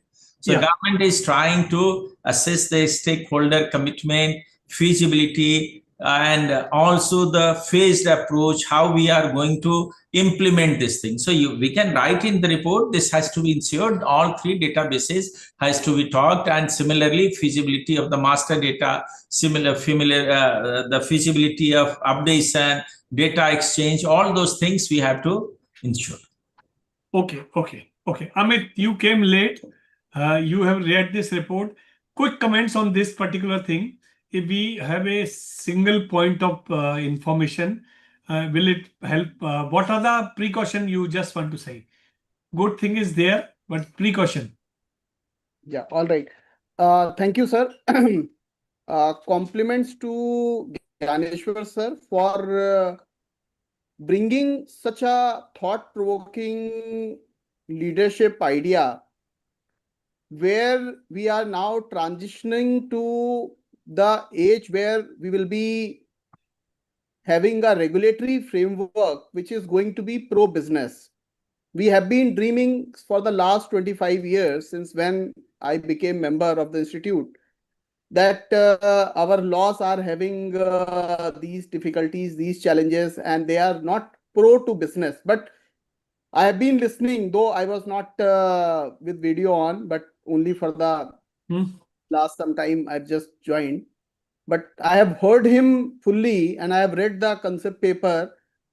It is coming up very nicely, though I understand that there are going to be challenges in implementation. Yeah. But 20 years back when MCA21 was rolled out, nobody was believing that something which has been done for the last 50 years physically can be rolled out electronically. Nobody was believing, but we have ultimately moved from that phase and now everything is seamless, digital.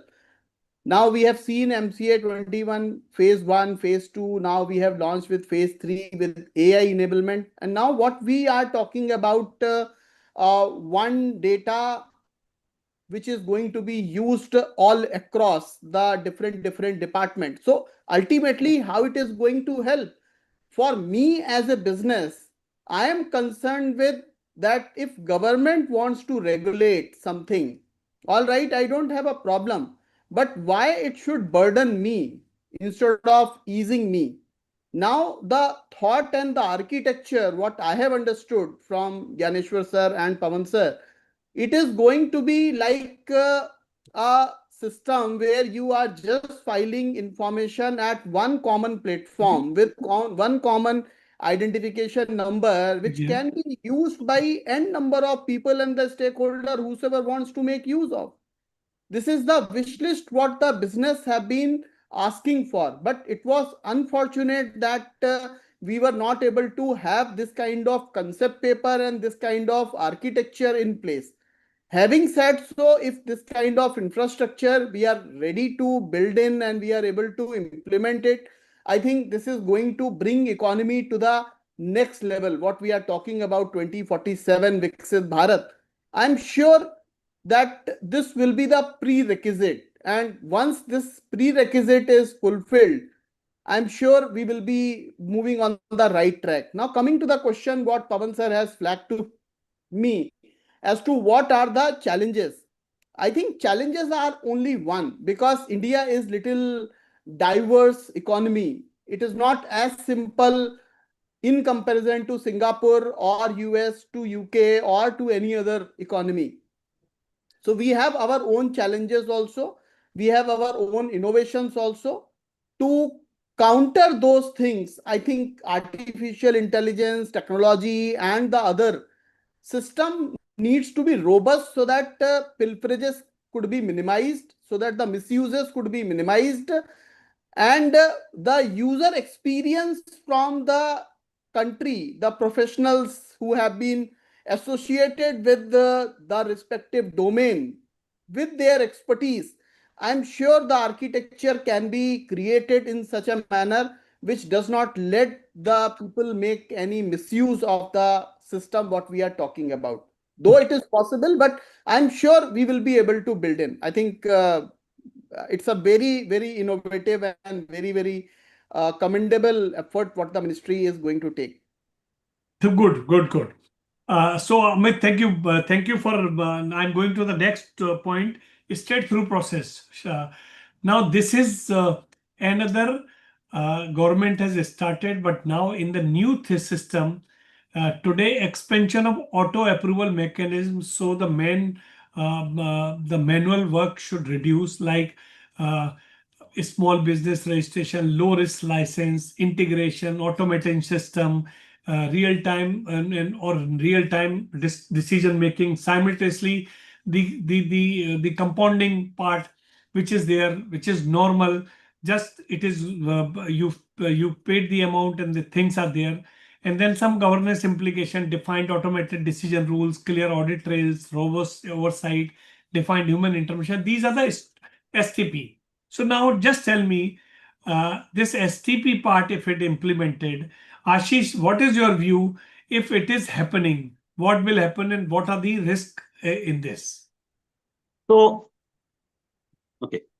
So currently, I see many filings still involve manual, scrutiny and intervention, despite being, routine and low risk in nature. So if system validations are sufficiently, robust, I don't see any reason why these filings cannot be made STP process. So couple of such events which I recently handled, I would say can be clearly put under STP mode, like so interstate registered office change. So I understand there are, creditors' stakes are involved in that process also, but that process takes a lot of time because of this, forms approval.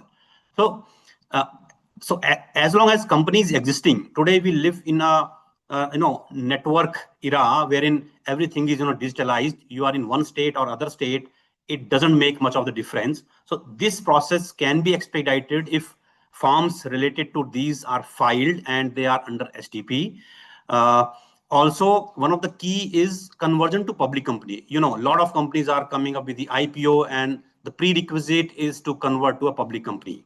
So conversion to public company still requires manual intervention, manual approval. There, I absolutely see that it can be an STP process, because if a company's, it's only the change in the constitution. The compliance applicability happens prospectively. So companies converted to public, then the burden of compliance, increased compliances, occurs, and company will start doing the compliances. So conversion can clearly be an STP process. And yeah, whereas if it is a vice versa case, conversion from public to private company, then there still I see a scope of manual intervention, because company can be asked whether as on date of conversion, full compliances have been done or not as a public company. But conversion to public, which a lot of companies are doing, can be definitely be put on the STP process. So yes, I see while supporting STP expansion, there should be a balanced approach. In my view, STP should be a risk calibrated approach. Like low risk and rule based filing should move to automation. High risk, litigation sensitive, or whereas adjudicatory matters are involved, those can be still continue under non-STP mode. So for example, fraud reporting or auditor's resignation, merger related points, cross-border merger, or winding up proceedings, charge disputes, and these kind of matters can still remain under STP mode. But barring these, if we calibrate risk, we find low risk events, those should be completely under the STP mode. That is what my thought would be. Okay, because time is short and there are some other points, so I'm not taking everybody's view. Amit, you came late, so your view immediately, very quickly. So my initial thought is that I don't see any challenge in putting all the forms related to compliance in the STP basket, because system is now AI enabled, scrutiny center is already there, adjudication mechanism is already in place, right?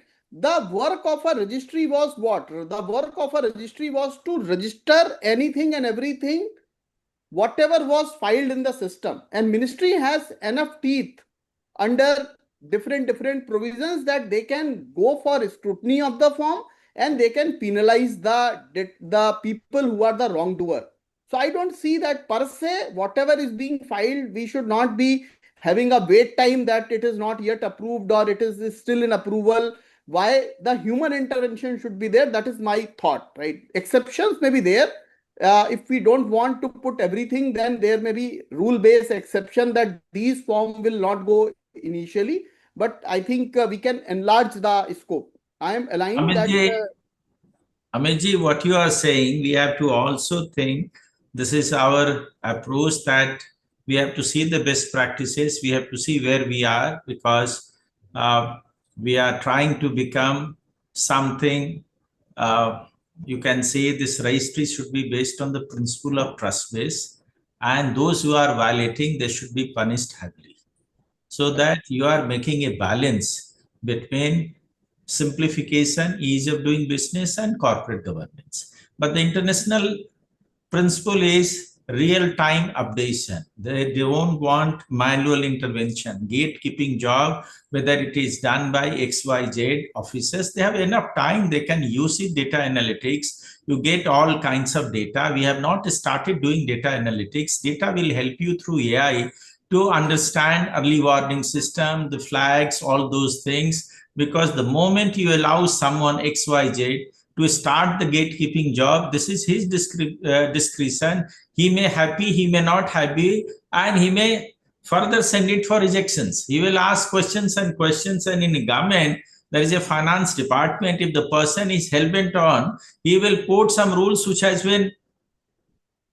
long back, 30 years back, 40 years back. He will quote, he will reply, then he will come to another objections. So gradually we have to think what you have said, someone has said, this is a time where we have to start a new thinking. New thinking means this is a prerequisite for Viksit Bharat, that we have to trust our wealth creator. We have to respect them. At the same time, through the IT system, this is called oversight through the IT, through AI and other things, how you can catch the wrongdoers. So in the name of one person doing wrong, you are penalizing everyone through this process. So if formalization of economy has to take place, if we have to think that how our 7.8 crore MSME, gradually they become part of the formal economy, the sole proprietor partnership. Why you do business? To grow. If you are not formalized, your growth is limited. You can't get access to the market. You can't get access to cheap source of capital. So we have to think out of box solution. We have to put all those stringent conditions. This is possible if you have this kind of IT system. But you have to think, because the more you say, then there are people always that they will have their own way of interpreting those STP rules. You can't do anything. You can't say that I was thinking some way, but you are thinking some other way. Let the system be powerful. You know that in Estonia, I have been given some article. In Estonia, we have the blockchain, so that data cannot be changed. And you know that who is asking 90% of the question? System is asking 97%. Manual asking is 3%. It means more or less they have gone to STP.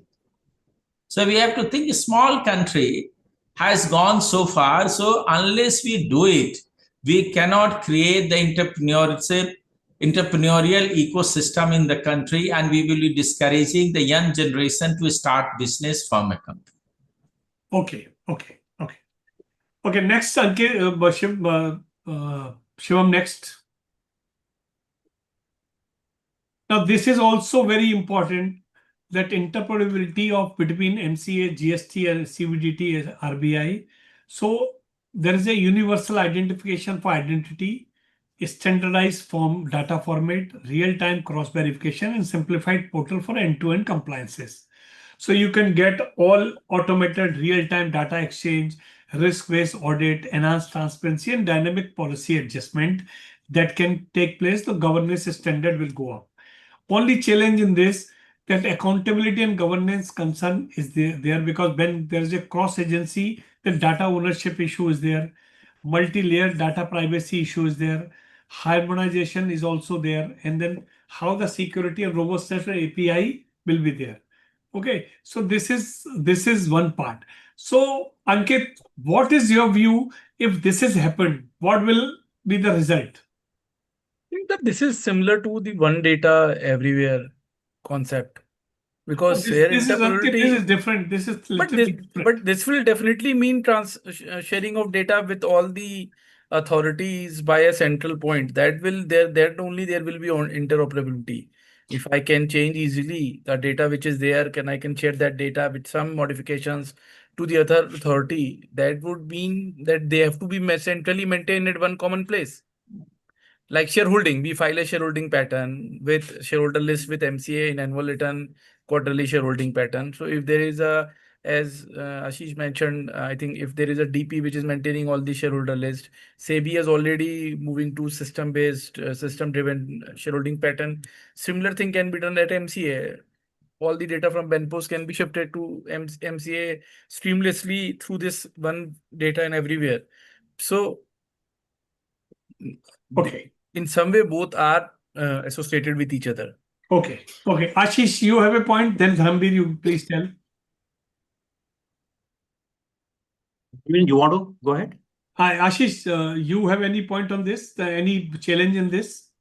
No, so I think this point we have discussed repeatedly. I don't see any challenge. I think this will be one of the key reform under this concept note.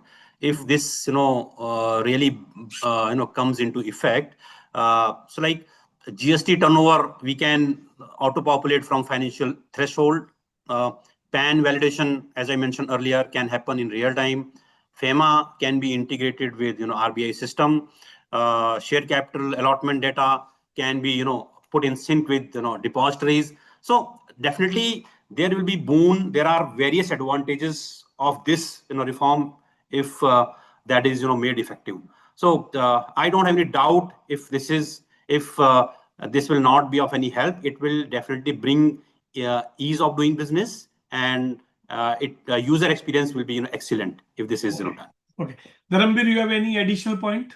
Yes, sir. You mentioned about the safety security of the data. So as per my view, sir, in the existing system also, when we are filing, data or returns with the respective regulator, whether it is GST or IT or the RBI or any other regulator, then the responsibility of the safety of the data lie with the respective regulator, and in the envisaged or the proposed, system, when we are integrating this data with the multiple authority or the regulator, then ultimately it's going to be collective responsibility for the regulator and the authority. I think it's a manageable thing and it has to be done, and the time has come for this particular integration.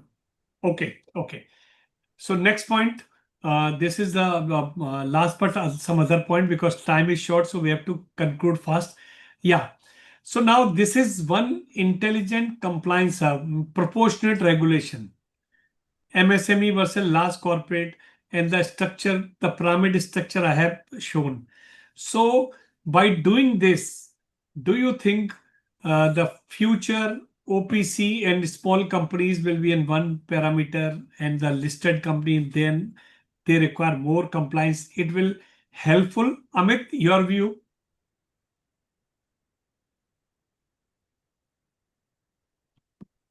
Ankit? Sorry. I think you have already mentioned somewhere in this webinar itself Yeah, that presently I gave a presentation in the beginning. Yeah. yeah. So I think the classification, it is high time then when Gyaneshwar sir is taking a lead of making this mega reform. This should also be included that compliance division should be basis the public interest, right? The more the public interest is involved, I think it should be subjected to stricter scrutiny instead of putting all of these companies into one particular basket and then coming out with the exemption carve out, right? Exemption carve out itself is not a very good idea, because somebody who is a very small company, right, a private limited company and a small company, if he has to understand what is the implication of these changes, he has to read that 470 section, then rules, regulation, and then come out with the exemption notification. Then he is completely lost whether that is available to him or not. If he was having that capability, he could have become big.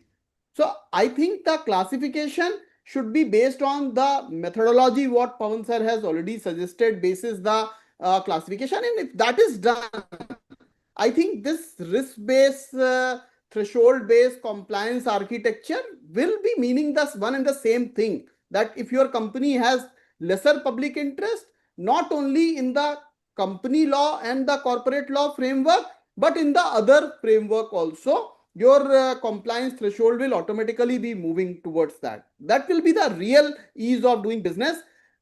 Just not a eyewash what we have been at times doing, if I can say so. So that will bring a significant amount of ease for the country. Okay.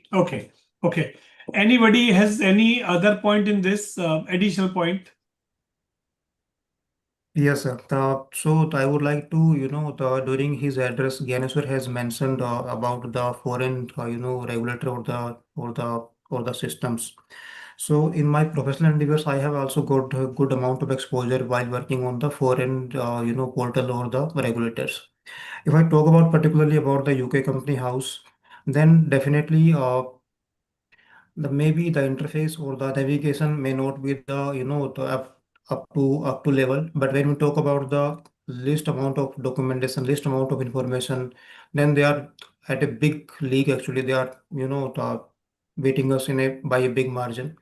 And if we are having a company in UK, then we can manage the compliance while sitting here, most of the compliance while sitting here in India, with the minimal intervention of the local consultant there. Then if I talk about the Malta, another country in the Europe itself, they are having an agency called Malta Business Registration. That is opposed to the UK, and they are having a rigid kind of process. A lot of documentation is there. They are again a time-taking process. Then if I talk about the Sri Lankan authority, then they are having lot of physical thing or lot of manual thing. They are doing it again. It's a lot of time-taking process. Other than this, I have exposure of couple of African jurisdiction like Nigeria. They are having agency called Corporate Affairs Commission, and then Zambia also with the authority called PACRA, Patent and Company Registration Authority or agency. So fortunately, or as per my surprise, basically these African country are having better or smooth system in compared to Malta or the Sri Lanka if I compare. The point I'm trying to make here is in our existing system also, we are much better off from rest of the multiple jurisdiction, foreign jurisdiction. And with these envisaged next generation reforms, if we get it done correctly and if we get it implemented properly, then definitely we as a country will be in the next league, and there is no doubt about that. And that can be done or achievable, and that will take us to another league altogether. Okay. But any other additional point? Okay. So now this is a good point, but Ganesha sir, I have mentioned earlier also the startup, the big company, small company, MSME. Ultimately, we are taking compliance on the risk base. So in place of identity base, if we go for risk base, which I mentioned that if you have no loan and you have no indirect loan or indirect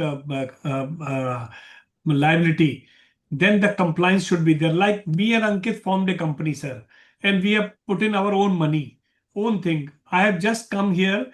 My compliance level should be less.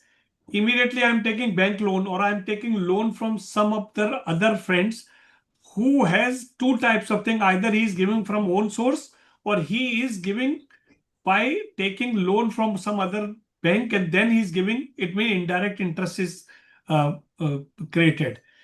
Third is the listed company and the people who are taking money from public.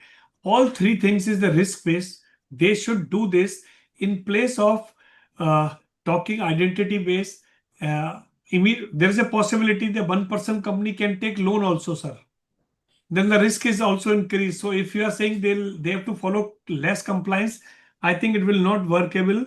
The workable will be like this. And there's so many private company and MSME company, they have a huge loan also from the bank or huge liability also for others, which is creating a system under risk. So this is one which I will give it to you. Next point is because we have already overshoot time. So Shivam, just show the slides. These are the other point which are part of this. Shivam, next. So this is like pre-filled database filing system, the next compliance revolution that is also in this. Next. Shivam, next point. Unified annual filing framework is integration of AOC 4 and NGT 7, practical or not, what are the different things? Because we have basic information, we have financial information, we have other governance information. So that is another aspect which we have to just check. Sir, because time is short, so I am not taking views. We will create and I will ask these all gentlemen their specific point on this, and we will compile it and give it to you. Next. See, I will request. Point. Yeah, please go ahead. Yeah, Shivam, next. I was just saying one small point on this last annual filing forms. Yeah. We introduced the XBRL almost 20 years back. Unfortunately, neither we have done forward integration nor we have done backward integration.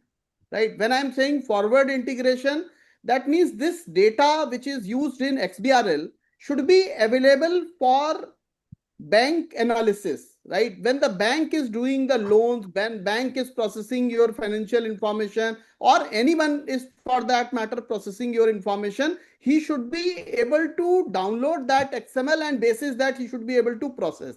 That is not happening. So this is just a data without having any utility. Similarly, even after this much period of time, there is no automation with regard to the XBRL, right? Why SAP system or ERP system cannot be integrated in a manner where XML is generated automatically and the data goes directly to the ministry? If these things can be plotted and can be included in the architecture framework, what the Gyaneshwar sir is already taking, I think this will be a good consideration and that will help. And not only this is just an example, one thought. This could be extended to multiple other things where the other agencies in any case are going to make use of the data. That was a small point. Okay. So lot of good suggestion has come. Two small points. What you have said, Gupta Sahab, that we have XBRL filing, but we are not doing data analytics. So you are rightly said that there are so many agencies. This is a data mine, and many countries. This is our some kind of a study on the international best practices. UK and New Zealand has made it free. They are saying it's a public good. You take the data. So we have to think of a system, a philosophy. What is the purpose of filing? What kind of a data should not be shared? What kind of a data should be shared seamlessly to concern a stakeholder, and what can be open to public? So this is a great feedback. Second, you were talking about, Pawanji was talking about the company which has not taken any loan, company which has taken loan, third kind of a company which is listed. So this is also a good way of looking. Then we have to see, we have this kind of a benchmarks outside country, because if some concept is being implemented, it becomes easy. If any jurisdiction is implemented or working on it on this kind of a concept, it becomes easy to convince others, because right now in Companies Act, you have company and a small company. This is turnover based. So turnover based, it is not based on what kind of a loan you have taken, what kind of a deposits you have taken. So this is also a good way of looking at it, that if you have not taken anything from anyone, you are experimenting. Most of the startup start like that. So if we have to have that kind of a some kind of a classification, then we have to do some more research. And there is another request that international benchmarks, international best practices, because if we are submitting report, we have to convince not only one. Report is one aspect. After you submit the report, then the process starts convincing everyone, those who are part of the larger stakeholder, that this is a good for the country, this is good for you. So if we have international research, whatever we are saying, it will help us in convincing and developing a narrative which will be pro-business, not pro-business, which will be easy, simple, and as a stakeholder, we have a right to get that kind of a services from this registry. Okay, sir. Next is director compliance reforms. That is also very interesting point, and that is also helpful for KYC and the governance aspects. Next point. Fast track strike off and digital exit framework. That I also told. And in this report, it is suggested that we should have the format which is simplified reporting of dormant company, segment-based revenue asset divided. So you can divide the active company separately, dormant company separately. So that will be a automated closure process where no company, you don't have any money to pay. You have a simple balance sheet, blank balance sheet. You can do this.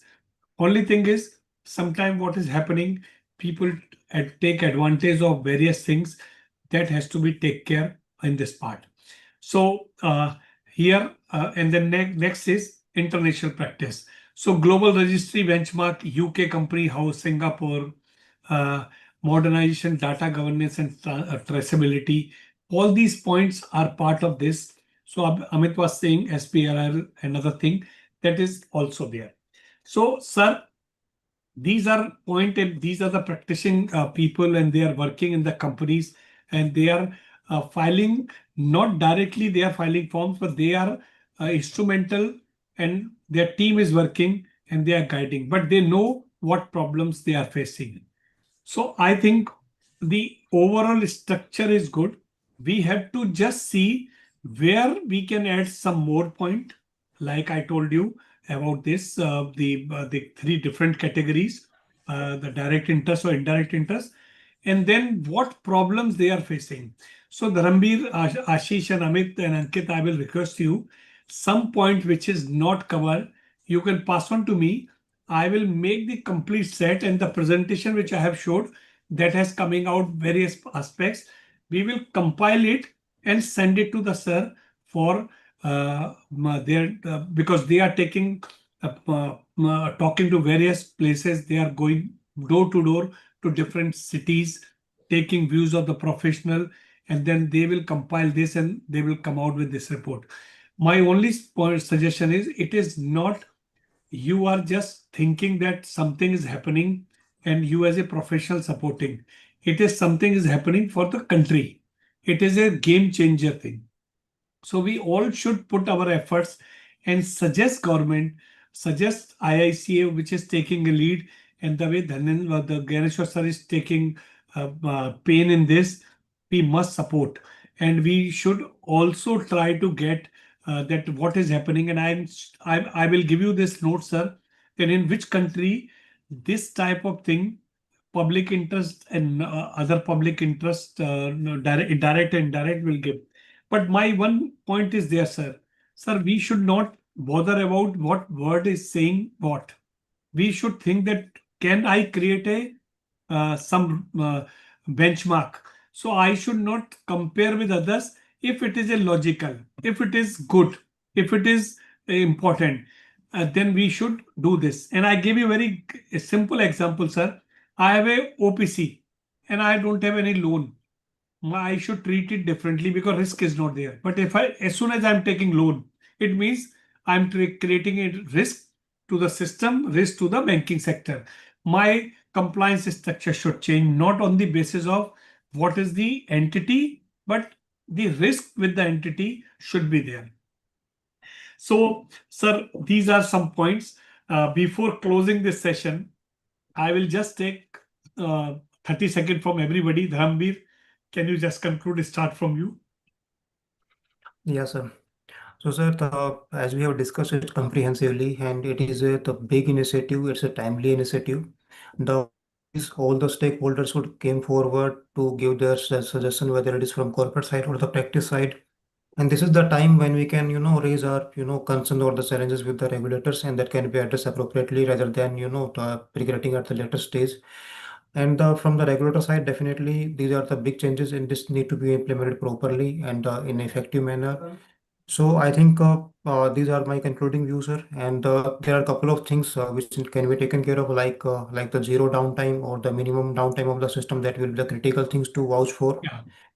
for the new changes. So with this, sir, Ranbir has done research on various countries also. Though it is, so I will request him that he can add this point. So what I'll do, I'll make a show. We have a group also where we have interacted on this webinar. So this suggestion Shivam will put in. You please add all your points. Okay, after the webinar, he will make this, and then everybody can add new points which has missed out or you are not able to because of the time you have done this. Okay, Amit. sure, sir. Sir, one thing I have to take a leave. I have another. Okay. Thank you Amit. so much. Thank Yeah, you. Amit. Thank you. So I think the biggest change that is going, what I can see going forward is the trust-based approach, what regulator has now indicated. So if that is going to happen, I think every other thing will already or automatically fall in line. Those safety precautions, I think, will be available and will be inbuilt in the architecture to take care of that. But once business is being trusted by the regulator, I think this is going to be the one significant change which I can see now from the words of Gyaneshwar sir. I think that's a big. Okay, Ashish, your Yeah, view. so Over to Pawan. Yeah. So I would say, first of all, thank you to Gyaneshwar sir to initiating this process of taking feedback from industry experts. And I see that once this is done, this process will get completed. It will definitely be excellent experience for all the professionals like us. And I would also like to mention one thing over here, that we should also have a change management process or seamless implementation transition process, because in past, whenever these transitions have happened, there have been challenges and pain faced by the professionals. So therefore we should not only implement this once this process is completed, but implementation, how seamless, how user friendly we can make it, that is also critical for us to do. And we should also endeavor that user experience should be excellent at the end of the day.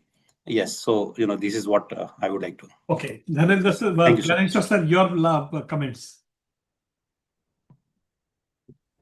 I've already spoken. I need support for all professionals, business body. What you can do in a small groups also, you can try to gather views, inputs, what can be done, what cannot be done. And final principle is the micro level. There are two levels we are working. One is principle level, what should be the corporate registry? Whether the stakeholder has what kind of expectation a stakeholder should have. That's why I said we should have a some kind of a compliance dashboard where even the grievances should be there. We have a right. That way, the institution will become accountable. And if whenever interacting with the professional, they were saying sometimes their grievances are pending for 2 days. It is just closed without giving any meaningful redressal. So all those things are philosophical level, what you can expect from the registry, from regulator. It's a two-way communication. Regulator is expecting certain kind of a behavior. So as a stakeholder, there is every reason you should expect that, like certain, all the processes, timeline can be given. How much is the timeline? Exception report, And there should be some kind of a red flag for those who are monitoring at the senior level. So we should come with a timeline for each activity. As we have decided when we started our RTI, each activity, this is a SOP kind of a thing, this is be done. This is one. Second is, some way we have to think of how to get the business. As of now, my feeling is 3 consultation we have covered. Business is like a passive participant. They should be the most active participant, because compliance burden is professional, they get paid. So this is what you have said. When there is a time to talk, they are not talking. When there is a time to contribute, they are not contributing. So this is, I don't know how to handle it. Last one, if you find people, those who have interest in IT, those who know what kind of a IT infrastructure, because GST is the latest one, where we have to see good things about user experience, income tax user experience. Similarly, we have to look beyond also. And last is, some way we have to decide each form. What you have said, if I take it, you have said risk-based, not entity-based. So risk-based governance, risk-based filing, risk-based automation. For risk-based, then we have to, each form we have to decide what is the risk and what is the concept we are trying to give to the regulator, that this is a less risky. Why you are wasting time asking so many things, you get nothing. So we have to prove it. So there is a dichotomy throughout the world, even the UK, the micro entity is again turnover, paid of capital, something. So the small is always based on this kind of a thing, turnover. So changing our mind from turnover, whether you have taken loan, whether you have listed, that's a new exercise. One can do it. Always new thing is done through this kind of a process. So we will expect a detailed write-up of international experience. We will expect, if it is a possible, IT architecture. That is the key differentiator. And whatever you have talked about, zero downtime, everything, because I was involved in a system at around 2001. That time, the IT architecture, you know, that people used to, server is down for 5 days. So I used to say that we will have 4 CPUs of same powerful. So my GM IT was saying, you are wasting money. I say, time is the money. One will be down. So that time I came with a service level agreement, 2001. So each activity, there is each like equipment has a timeline. If it is not functioning, there is a penalty. You keep the person, give me what should be. So that time we put a disaster side in 2004 CPU. And the CPU, we try to devise it, what is our capacity, 10 times more. So this kind of investment is required. You have to think big. Your vision should be big. Then only you can imagine how much we are losing. Everyone is struggling on the infrastructure and you are not able to upload. And last, this is an exercise I will give you. NESL, I've talked, they are doing all kinds of digital certification, digital bank guarantee, digital your contract management, so many things. So if something is required to be uploaded, why can't be digital? Why you have to scan it and upload it? So you give me the activities, give me the requirement which required to be uploaded, we'll try to get it digital. Okay, thank you so much. Thank you very much, sir. Now it's a time to close. So I just want to mention the summary of what we have discussed. This is not reform of form, sir. This is redesigning of India's corporate governance architecture. Yes. India is moving from form-driven compliances to data-driven governance. And the future compliance will be intelligent, integrated, event-based, and largely automated, sir, which we are doing. File once, use everywhere. That is the foundation philosophy of this particular concept. MCA3 should not become merely a filing portal. It should become India's corporate intelligence infrastructure. The real opportunity is not digitization, sir. The real opportunity is predictive governance and intelligent regulation. The regulator of the future will monitor patterns, risk, and anomalies. not just form. India now has the scale, talent, and digital ecosystem, sir, to create global benchmark model. We are not following global, but we want to make our own system that the world should follow. We should not think about the matching global standard, but we should think about defining the next global standard. That is the important point. Technology most reduce friction for honest business while increasing visibility for high risk behavior that I just now mentioned to you, sir. The risk based, not the entity based. Automation should simplify compliance and not dilute accountability, because we are making simplification, but accountability we will not dilute. And then if automation will be simplified, then governance will also enhance automatically. Law, technology, governance, and business reality must evolve together, sir. Future-ready compliances architects must include interoperability, AI-based validation, real-time risk monitoring, and seamless regulatory coordination. Professionals of the future will not survive merely on filing expertise. And sir, this is very, very important point, and which message when you are going to meet people and you have to tell them that AI is coming, you are also changing, the government is also bringing architecture. Those who are thinking that filing form and doing this compliance is their bread and butter, it will not be there, because you are already deleting so many things. So future belong to interpretation, judgment, governance advisory, and multidisciplinary thinking.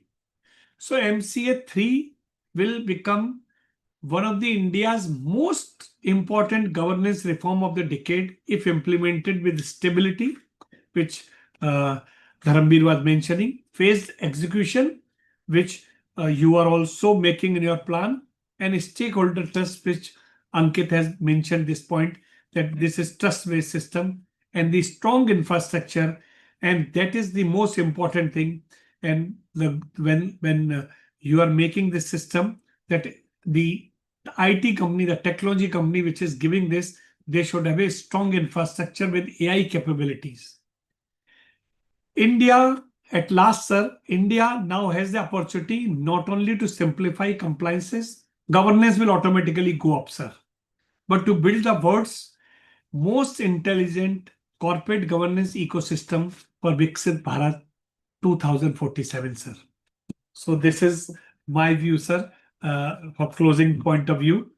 I thank everyone, those who have given their time, especially Gyaneshwar sir and Garima madam. And sir, personally, I'm telling everybody, when we see your passion, we always try to do something. And you are rightly pointing out, when you are interacting everywhere, you will find people are very, very reluctant to come and talk to this issue. They say, okay, अभी तो discussion चल रहा है, होगा, बनेगा, करेगा, लेकिन जब आप बना के उसको डाल दोगे तब कहेंगे इसमें ये नहीं देखा, इसमें ये नहीं किया. So this is one problem, but anyway. So we all salute you, sir, for your passion, and we are sure the way the structure has come out, it will give and it will fetch a result which is unparalleled for Indian governance structure. I thanks everyone, Ashish, Ankit, Dharambir, Amit, Garima madam, and last Ganeshwar sir, for giving time, and all my participants, those who have come. Thank you very much. Thank you. Thank you, Pawanji. Thank you, Ganeshwar sir. Thank you, Garima madam. Thank you so everyone. much. So friends, thank you. Thank you. And Thank this knowledge sharing will continue. So we are meeting again on 15th at 4 p.m. Friday. And this time the topic is IPEF. And then we will discuss all technical issues of corporate and investors related to this. Till then. Thank you. Thank you.